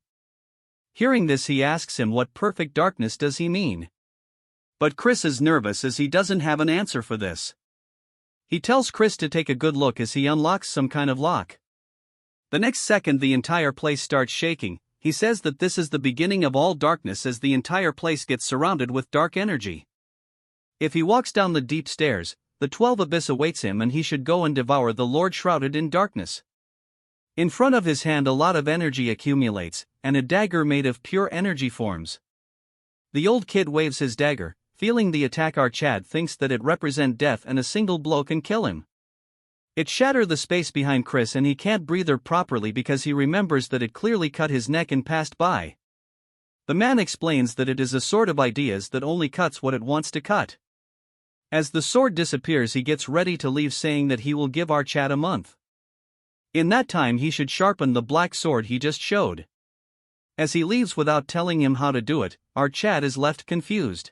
I don't get this, why are chapters getting smaller day by day? First thing in the morning Chris runs around the training area, then proceeds to do one-hand push-ups. Because of this intense training he is all sweaty as he takes off his shirt. His back has defined a lot. But it was all a dream since he has a long way to go, as he's still a skinny Barbie. Then he sits into a meditation pose, telling himself that he should go back to training. A pure dark energy form around his hands, it takes shapes into a dagger but it fails miserably. He is not quite satisfied since he has forgot count of how many times he has failed. Even when he manages to summon it, the most it lasts is 10 seconds. Moreover, it is nothing compared to the family head's black sword. That one was far more powerful and primal in darkness. He had said the following: climb the deep stairs and the 12 abysses will await you. Crow seeking wisdom accept it and praise it. Chris thinks that there must be a secret hidden in that incantation. Exactly 1 month after this scene, the duo Marion and cosplaying old man are coming down. He tells her that by now our Chad should have failed enough to realize his limits. He asks Marion if she is that worried about our boy. She says there must be a faster way, as he knows that there must be about 2 months left until the successor test. This cosplaying old man says that, with the purity of the dark mana he absorbed, rapid growth is impossible anyway. Even if he forces progress, he'll just hit a massive wall. So it's better to firmly build the basics. As they arrive and comes face to face with our Chad, he is extremely surprised. Because Chris had managed to manifest a dagger, as Chris tells him that he figured it was time for him to show up. As they are left shocked, Chris thanks the family head, telling him that it all because of him. That he managed to reach 3 stars faster than expected. Before he could finish, the sword disappears. Chris says that as he can see, faking it is the best he can do for now. He says that it took about a week to manifest the black sword. But to him it felt like a shell, the mysterious incantation he shared earlier.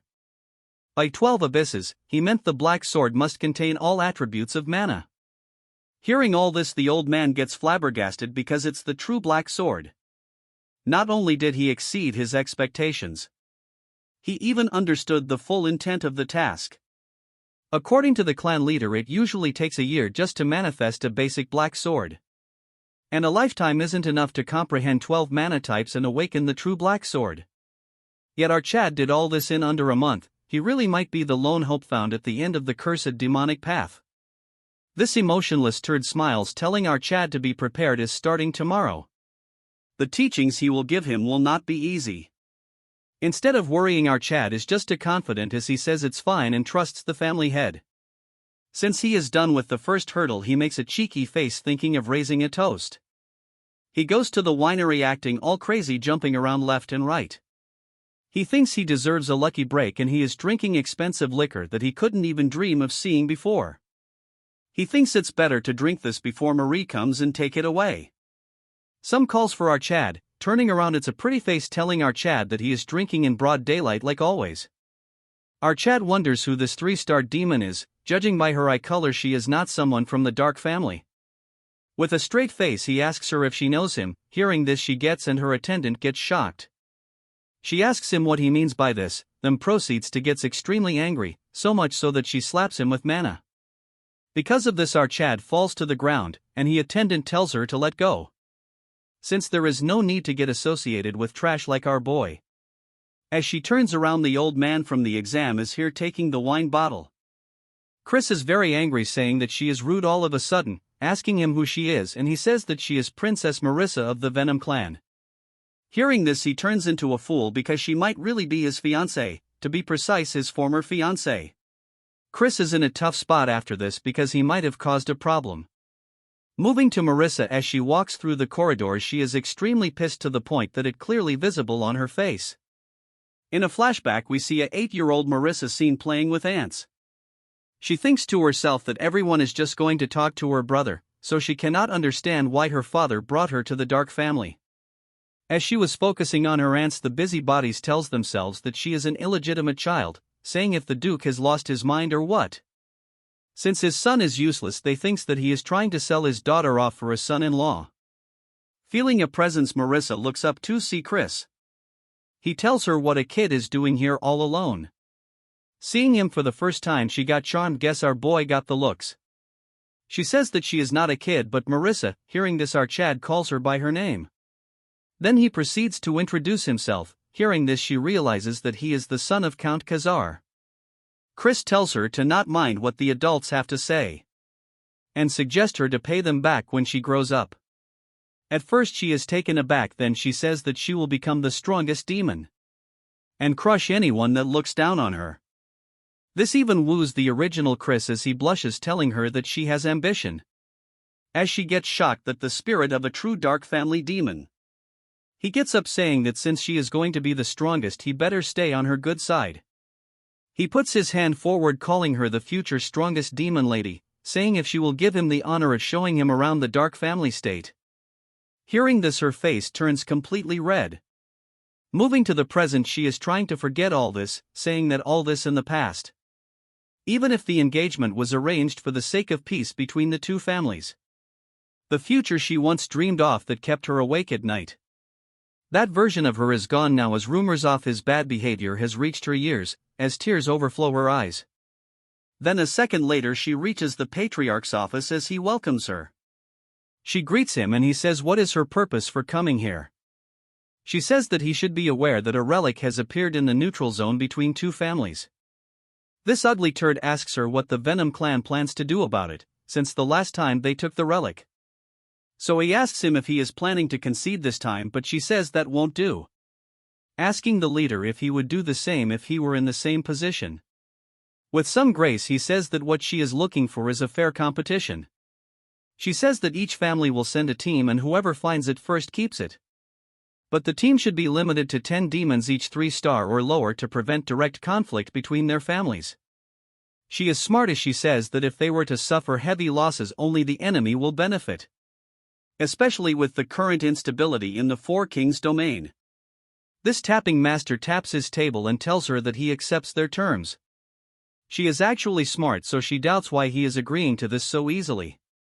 He adds a condition that if the Venom clan break the agreement, then they will claim not only this relic but the one they took last time as well. She wants him to elaborate what he means, and he says things like using underhanded tricks or sabotaging their team, since traps and ambushes are her speciality. With a serious look she tells him that it won't happen and accepts their additional condition. The turd then asks if she is personally going to lead the Venom clan's exploration team. Hearing this, she says that is the plan, as he says that he is looking forward to see the might of the famed 10,000 Venom. She greets him, saying that they will await the Dark Family's team on the day of the expedition. As she leaves, this turd remains quiet for a few seconds and then gets up, staring intensely at the chessboard. She takes the Black King and knocks down the White Queen. As the king stands tall, this malnourished turd says that for Marissa, a beautiful stage filled with screams set. 2 months have passed and the seasons have changed. And while Chris poured himself into training, many others also began to change their paths. Some grew conflicted over a love that had passed, while those who lost in competition were left behind. Meanwhile, the jealous sharpened their blades, and others began to act for the future to come. While a mysterious figure hides herself, others began to act for the future to come. Chris comes faces to face with the useless leader as he tells him to prove his worth. Taking opportunity of this, he summons his dark blade. Seeing this, his older brother's face has turned black. Seeing their expression, Chris thinks that his expression is priceless. Cosplaying old man told him to not show the actual black sword, or he might assign an even harder task for him, telling him to act all high and mighty just because he is a genius. In the present, he is smirking, telling himself that he held back today like he was advised. but he is looking forward to see their shocked faces later on. The turd says that he will admit out Chad's achievements and assign him the second test. They will soon be dispatching demons to search for a relic that appeared in the neutral zone. Since the Venom clan is also participating, if he were to achieve merit there, he will acknowledge him as heir. Chris is surprised because it sounds a little too easy, so he asks him if he is doing this alone. He says that he will be joining the unit led by the second Princess Jupian. As this turd says that this mission was Roin's mission. As he is arrogant, he says that it is an opportunity beyond his standing, so he will treat it as an honor. Chris with a serious look says he will follow his orders. As he leaves, his turd brother asks his father that he is worried our Chad will earn more merit again. But he gets stopped as this turd tells him not be anxious since everything is going according to plan, telling him to be ready when the moment comes. As Chris comes out, he thinks to himself that he had expected to be sent to a life-threatening mission.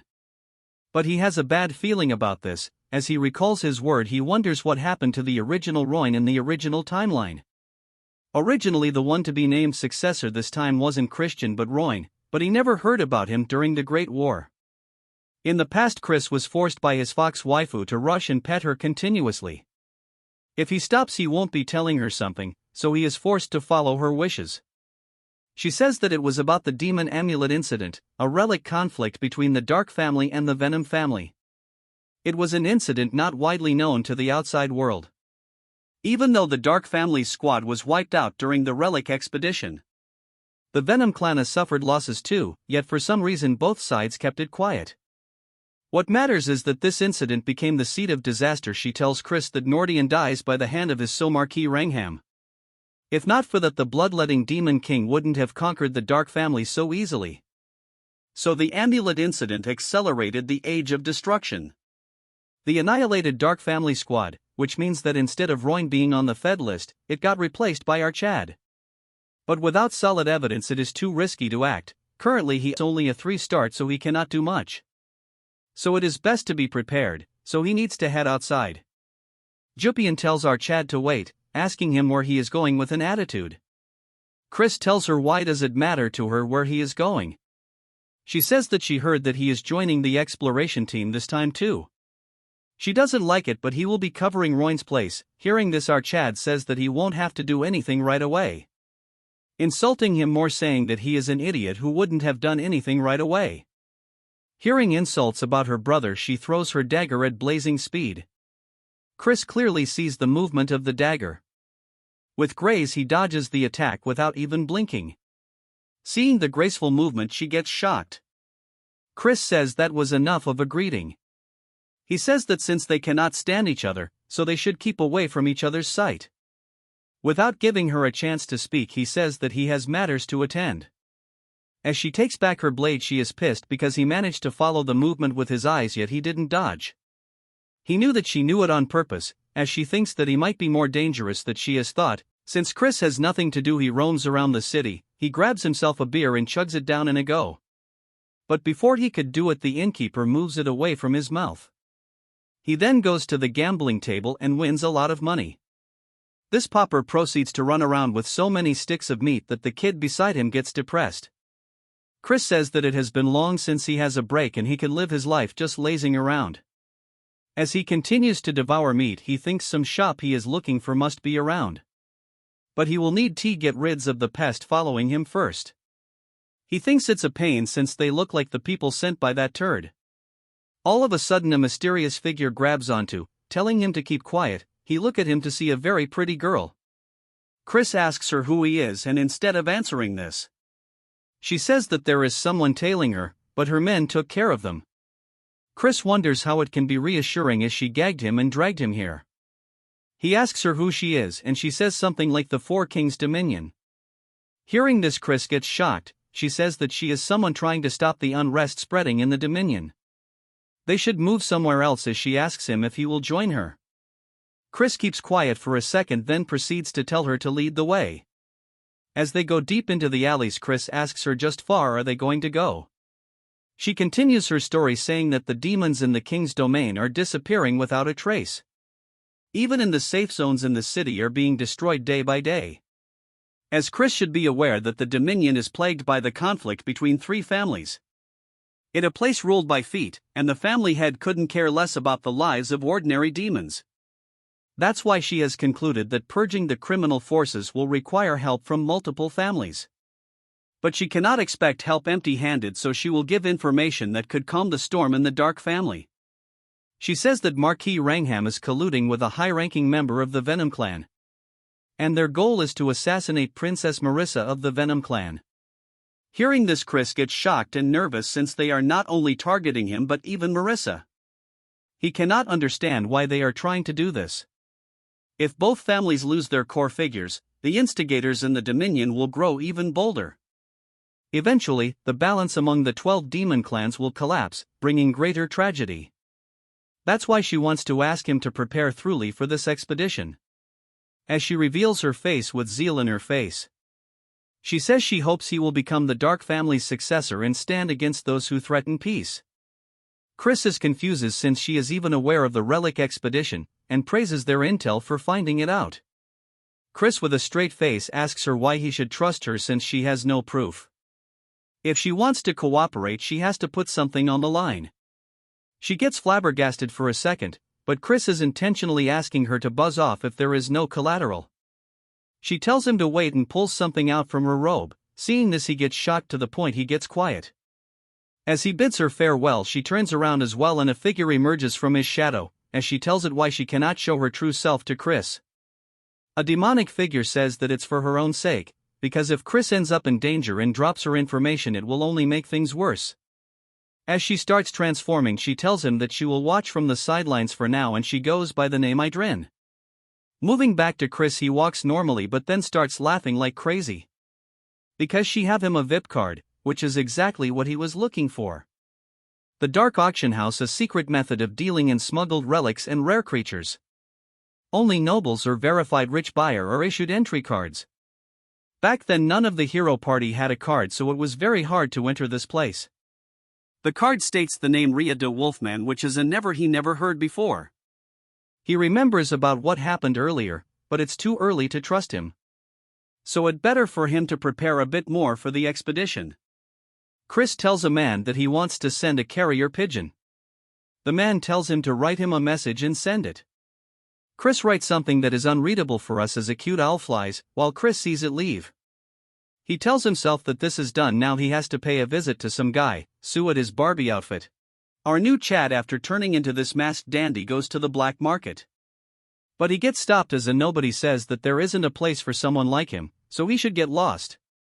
Since Chris doesn't want to talk rubbish, he shows his card, saying if he will say this even after showing this. After seeing the card, he gets baffled but gains his composure, saying that he apologizes and he will show him the way. After going inside, the entire place is filled with luxurious items. Amidst this, our Chad is busy collecting aura points. The attendant gets shocked welcoming him, asking if he really is Ria de Wolfman. Chris the retard says that yes, he is Ria de Wolfman for today, and if there is a problem. Even this guy won't believe it since his voice sounds fake.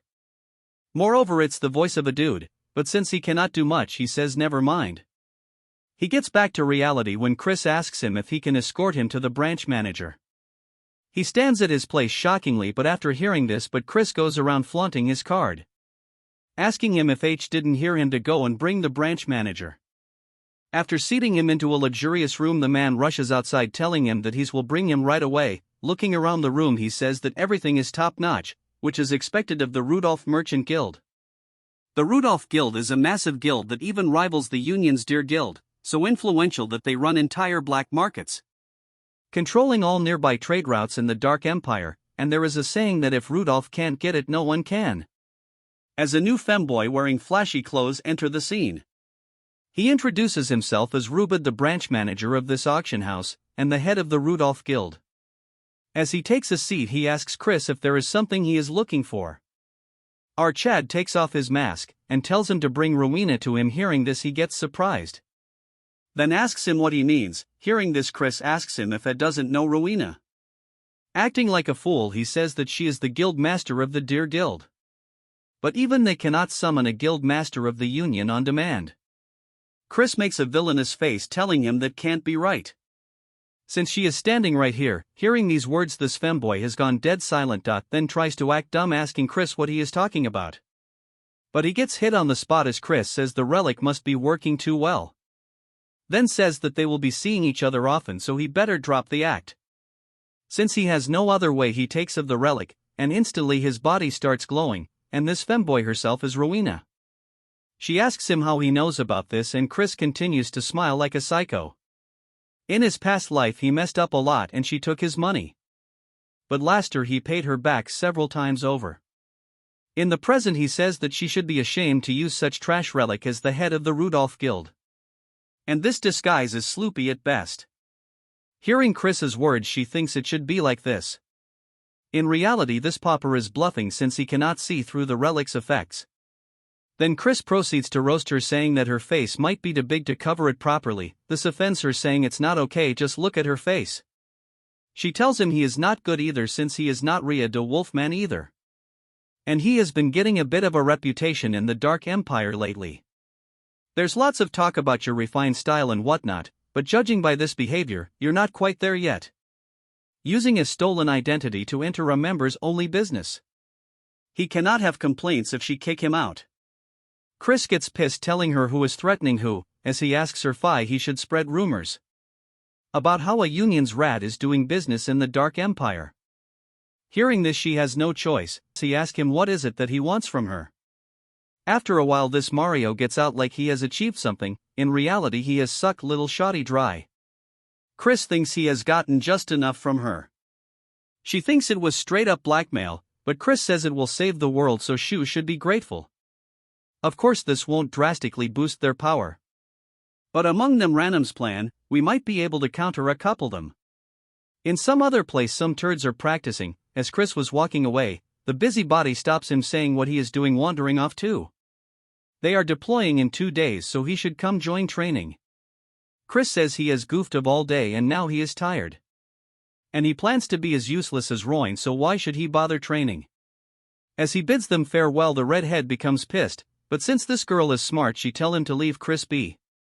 As if he can do anything to our Chad, look at his face. As she tells him he is not worth the opportunity, but in her mind she wonder why he doesn't want to earn merit. It will be his loss, but she cannot understand why he is acting stupid.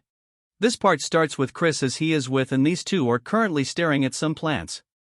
She asks our Chad what he will do with these, and Chris tells her that it is none of his business, all while he stares at the herbs. Then she drops a wooden case and opening it reveals an elegant-looking fan, telling Chris he is not really in a position to be picky these days. As Reyna was about to take her leave, she tells Chris that she is not aware of what he is plotting, but her identity will stay secret. Chris tells her that he will see her soon. Hearing this, he says that she would rather not see him again. With a cold tone he calls Reyna by both her names and says that a war might break down. Hearing this, she instantly turns around, as Chris says that she is someone who travels between the Union and the Dark Empire. So she should be aware of how unstable the situation is, and if a war was to break out, the routes will close. And she will have to cut of either the Union or the Empire, which means her profit will be cut in half. She says what he is saying is a leap of faith and not some children's game.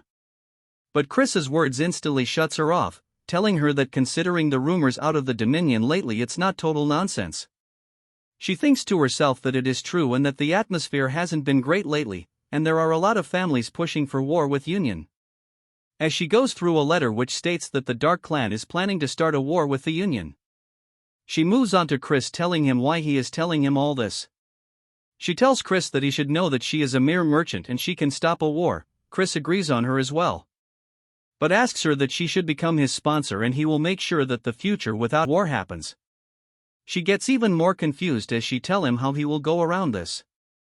Chris says that she should know that for the Dominion to wage war, they have to pass through the Southern Magic Nation, where the Dark family resides, but if he were to become the heir this time and prepare for war, they must avoid the worst, and that's her only chance to keep her revenue from being halved. After finishing his sentence, Chris lends his hand to her, and seeing his eyes, she sees that he doesn't have the eyes of a liar. So she thinks that 5 investing on our Chad might be worth it after all. As they shake hands, she tells him that if he were to betray her trust even once, she is done. Chris tells her that he doesn't speak with 2 tongues. But in his mind he thinks that there is enough reasons to exploit her. He tells her to take care, calling her a money grub. In the evening Chris is busy turning the herbs into something. He says that even a high-ranking Venom clan figure is involved, so he better make antidote. It's been a while since he made one, so he wonders if he still has his skills. As he continues to boils the herbs into a special stove. In a flashback we move to the noble house of medicine, where Chris is learning how to make medicine. But he is failing at it when a sick person tells her to fan it harder. She goes by the name Ella and she is 26th head of the medicine clan. She tells Chris some herbs only draw out their effects over strong flames. He tells her not to nag him and lie down. The first time he met her was on the battlefield during the First Great War. Though she was young, she has no choice but to enter the battlefield. Because the bloodletting Demon King had annihilated her clan. As the noble house of medicine was the best among the Union's 7 great houses in healing art, they were an eyesore to the Demon King. And even she couldn't escape the Demon King's blade. Moving to Chris making medicine as she observes him, saying that no matter how she looks at it, he is one strange guy. He managed to recreate the clan's elixir with just a rough explanation. She is sad that she met him this late and at such a time. He mocks her, saying that it is a so-called noble house for being saint, even the head is frail and sickly. She coughs, saying that the only reason she is alive after the Demon King's attack is all thanks to her medicine. As cough led to her bleeding, she says that she can't be lying around like this. In this hellish world there is not end to those writhing in pain. As Chris turns around, she tells him that it is tragic that the house of the medicine ends here. Hearing her words, he looks the other way, telling her to not cling onto the past and focus on recovering. Hearing this, she smiles and then looks through a pile of books, telling Chris that the book contains their clan's secret. Only a portion of it survived the war, but he should accept it. As her coughing intensifies, Chris tells her to get some rest. She grabs onto his hand and tells him Chris to save those who suffer in her place. If he can do that, she can close her eyes in peace. Hearing this, Chris remains quiet, then tells her only if she will allow him to call her master. Hearing this, she smiles and then says that calling someone like her, who can't even teach properly, guess she managed to choose the right disciple after all. As Chris cosplays into a medical saint, he is crowned as the 27th head of the noble medicine clan. He thinks to himself that because the books were damaged, he couldn't master the clan's secret techniques completely. But he roamed around the battlefield to keep her promise, and because of that he was known as the saint of the battlefield. As he manages to make the pellet, he calls for his master, saying that he is probably living well somewhere, and even in this life he will keep the promise he made to her. As an eagle soars into the sky, we move Chris's original house. And his father has gotten a letter from Out Chad, as he is aware that according to her sister he obtained the Dark Core, just like him. As he tries to read the letter. As he reads the letter, he instantly gets serious, telling his attendant that he will need to make some preparation for his son. This part starts at the Baskin Mountain, which is the border ID the Dark Clan and Venom Clan. The so-called team leader tells her team to move in teams of 2 as they all agree to her orders. There is an exception. Our Chad tells her that he will go alone. She says at the pace of a snail, when does she expect them to finish searching this place? The Venom Clan already searched through this place, and they will probably beat them up to it again. She tells Chris that this is a zone where a class 4 or higher demonic beast appears, so he should not expect rescue if he is in trouble. Chris instead tells her to not drag them all down herself, so he takes out an antidote that counters the Venom Clan's poisons. She tells him that she doesn't need it since she has already taken her ones. Chris tells her that compared to those cheap ones, his is far better. So she should take it even if she thinks he is bluffing. As he eats 2 in front of herself, he tells her to suit herself, pissing her. That's when Marissa enters the scene, telling them if an internal strife is already brewing. Seeing her come, this turd call her a slowpoke. With a straight face, she tells her that she has arrived exactly on time, and she is just impatient. Them taunts her, saying that she should praise her for not cheating by scouting ahead. She tells her that she should have received the rules, that there is no setting traps or ambushing others during the exploration. Hearing this, Marja tells her that she should watch her tone. In response, she says they are enemies, so there is no reason for them to speak formally. Marissa gets close to her, saying that there is no need for all this.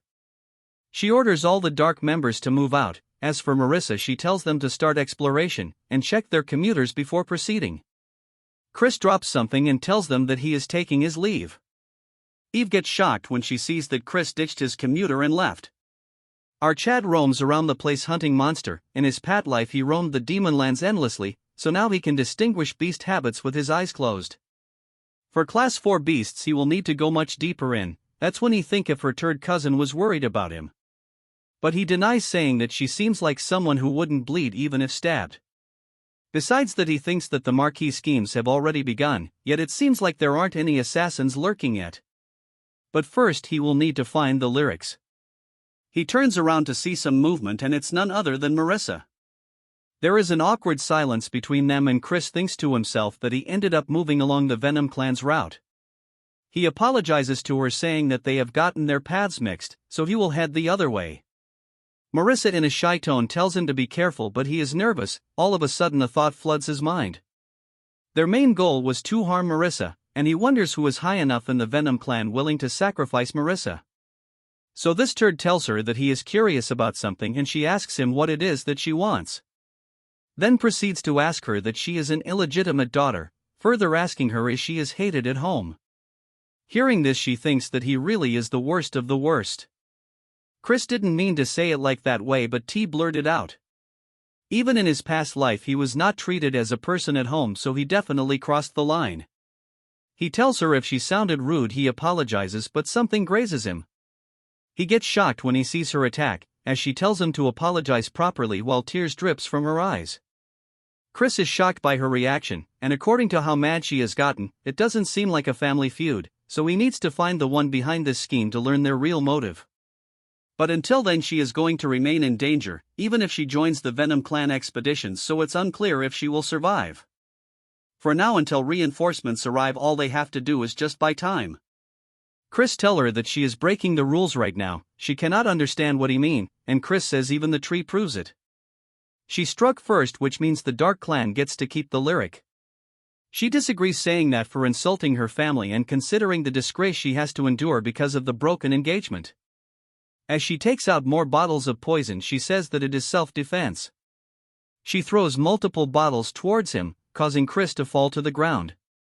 As the poison floods his entire body, she asks him how her blue bloom is reacting. She says that with one signal she can make it explode and all poison will rush through his veins. So he should apologizes to her right now. She throws in a few more bottles and it becomes foggy, yet a hand summons itself. As our Riz god grabs onto her and looks her right in the eye, saying that he surely cannot do that. As a blue aura radiates from Chris, he grabs onto her and tells Marissa that they don't call her the little Venom Witch for nothing. As she is still surprised, he tells her that he heard that it hurts like hell when it's detoxified. As she pulls away her hand, she tells him it is not possible because only she has the antidote for this poison. Chris says that if she has heard of the Divine Healer clan, taking inspiration from them and whipped something up himself. As he was trying to name his pill, she asks Chris what she is even saying. Before she could say anything more, she gets knocked out, and as she loses conscious, our Riz Lord grabs onto her and tells her to rest and he will definitely save her. Although she managed to collect aura, our Chad ruined it as he tied her to tree. Then he proceeds to take her communicating amulet and using it he commands her team something. As we shift to them, the message they receive, it's shocking as after reading it they get puzzled. The message orders them to scout the cliffs, which is the opposite side of their current location. Moving to Chris, he is happy, cheering that now he won't have to run into turds from the Venom clan. In the huge terrain a figure is rushing with great speed, and it is none other than our Chad. He says that items imbued with the power of demon or constellations either have been hidden for ages, or they have newly fallen fro heavens. It is as they are daring the lowly creatures of earth to make use of them. The relic that was discovered this time was probably the Twilight Amulet. According to his yet-to-appear fox waifu, this artifact was neglected due to uncertain powers, until the Marquis figured out how to use it after 2 years of research. And because of it, the cosplaying old man got killed. In this life he cannot allow this to even slightly delay the world's destruction. That when he notices something and decides to slow down, dropping from the tree. Then he proceeds to check his surrounding and notice one of the leaves damaged. That is when he notices footprints in the demon zone where no one is supposed to live. Since relic cannot grow legs, it seems that someone got here before our Chad. As he is currently using invisibility, he overhears the three people and the one in the center is cursing someone by calling them worms. Chris analyzes that the one in the middle is from the Venom clan, and he is a 4-star at that. As for the women, she is maybe around 5-star. The mysterious man on the other hand doesn't have Venom clan energy, moreover all his core's murky. This new turd curses Marissa saying that she is behind all this trouble, and it would be better if she just dropped dead. Judging from how he talks, it is probably a direct heir of the Venom clan. And all this is probably about the succession war, as the rogue turd says if he should wipe all the pest, in this case he means all participants. The so-called heir says that it would be better since they agreed to hand over the relic. As one of them wonders what might be in the box, the kid says that it's none of their business since it will go to Marquis Langham. And all they have to do is to take care of Marissa, so he commands them to take her care of the ants and they follow his commands, leaving the scene immediately. Chris realizes that now only the dumbest looking is left, and he could probably take him head on since he is a 4-star, but there is no need to go through trouble. As Chris tries to figure out a way to steal the relic without causing a ruckus. That when he spots some monkey and gives off a wicked smile. As the turd was yawning, a huge load of turd floods his head. That when he realizes that he has been hit by actual turd, and all this is done by the group of monkey. In reality, Chris used his dark energy to influence them, causing them to fight each other. As they both monkeys are busy fighting, Chris takes the opportunity to grab the box, but since he is not normal, he plans out a prank. He takes out a unique pendant, and never though he would use it, as it is a summoning stone he got gifted that can store beasts up to grade 4. As he uses the artifact, a small spatial rift forms, and putting his hand inside it he takes out another box that looks the same. But funny enough, he tweaked the second hand box Luna gave him and turned it brand new. Then without any remorse he swaps the boxes and proceeds to see what is the artifact that he actually got. But he gets shocked the second he sees that it is the Twilight Amulet. This conclude the video. A like and a subscribe is appreciated.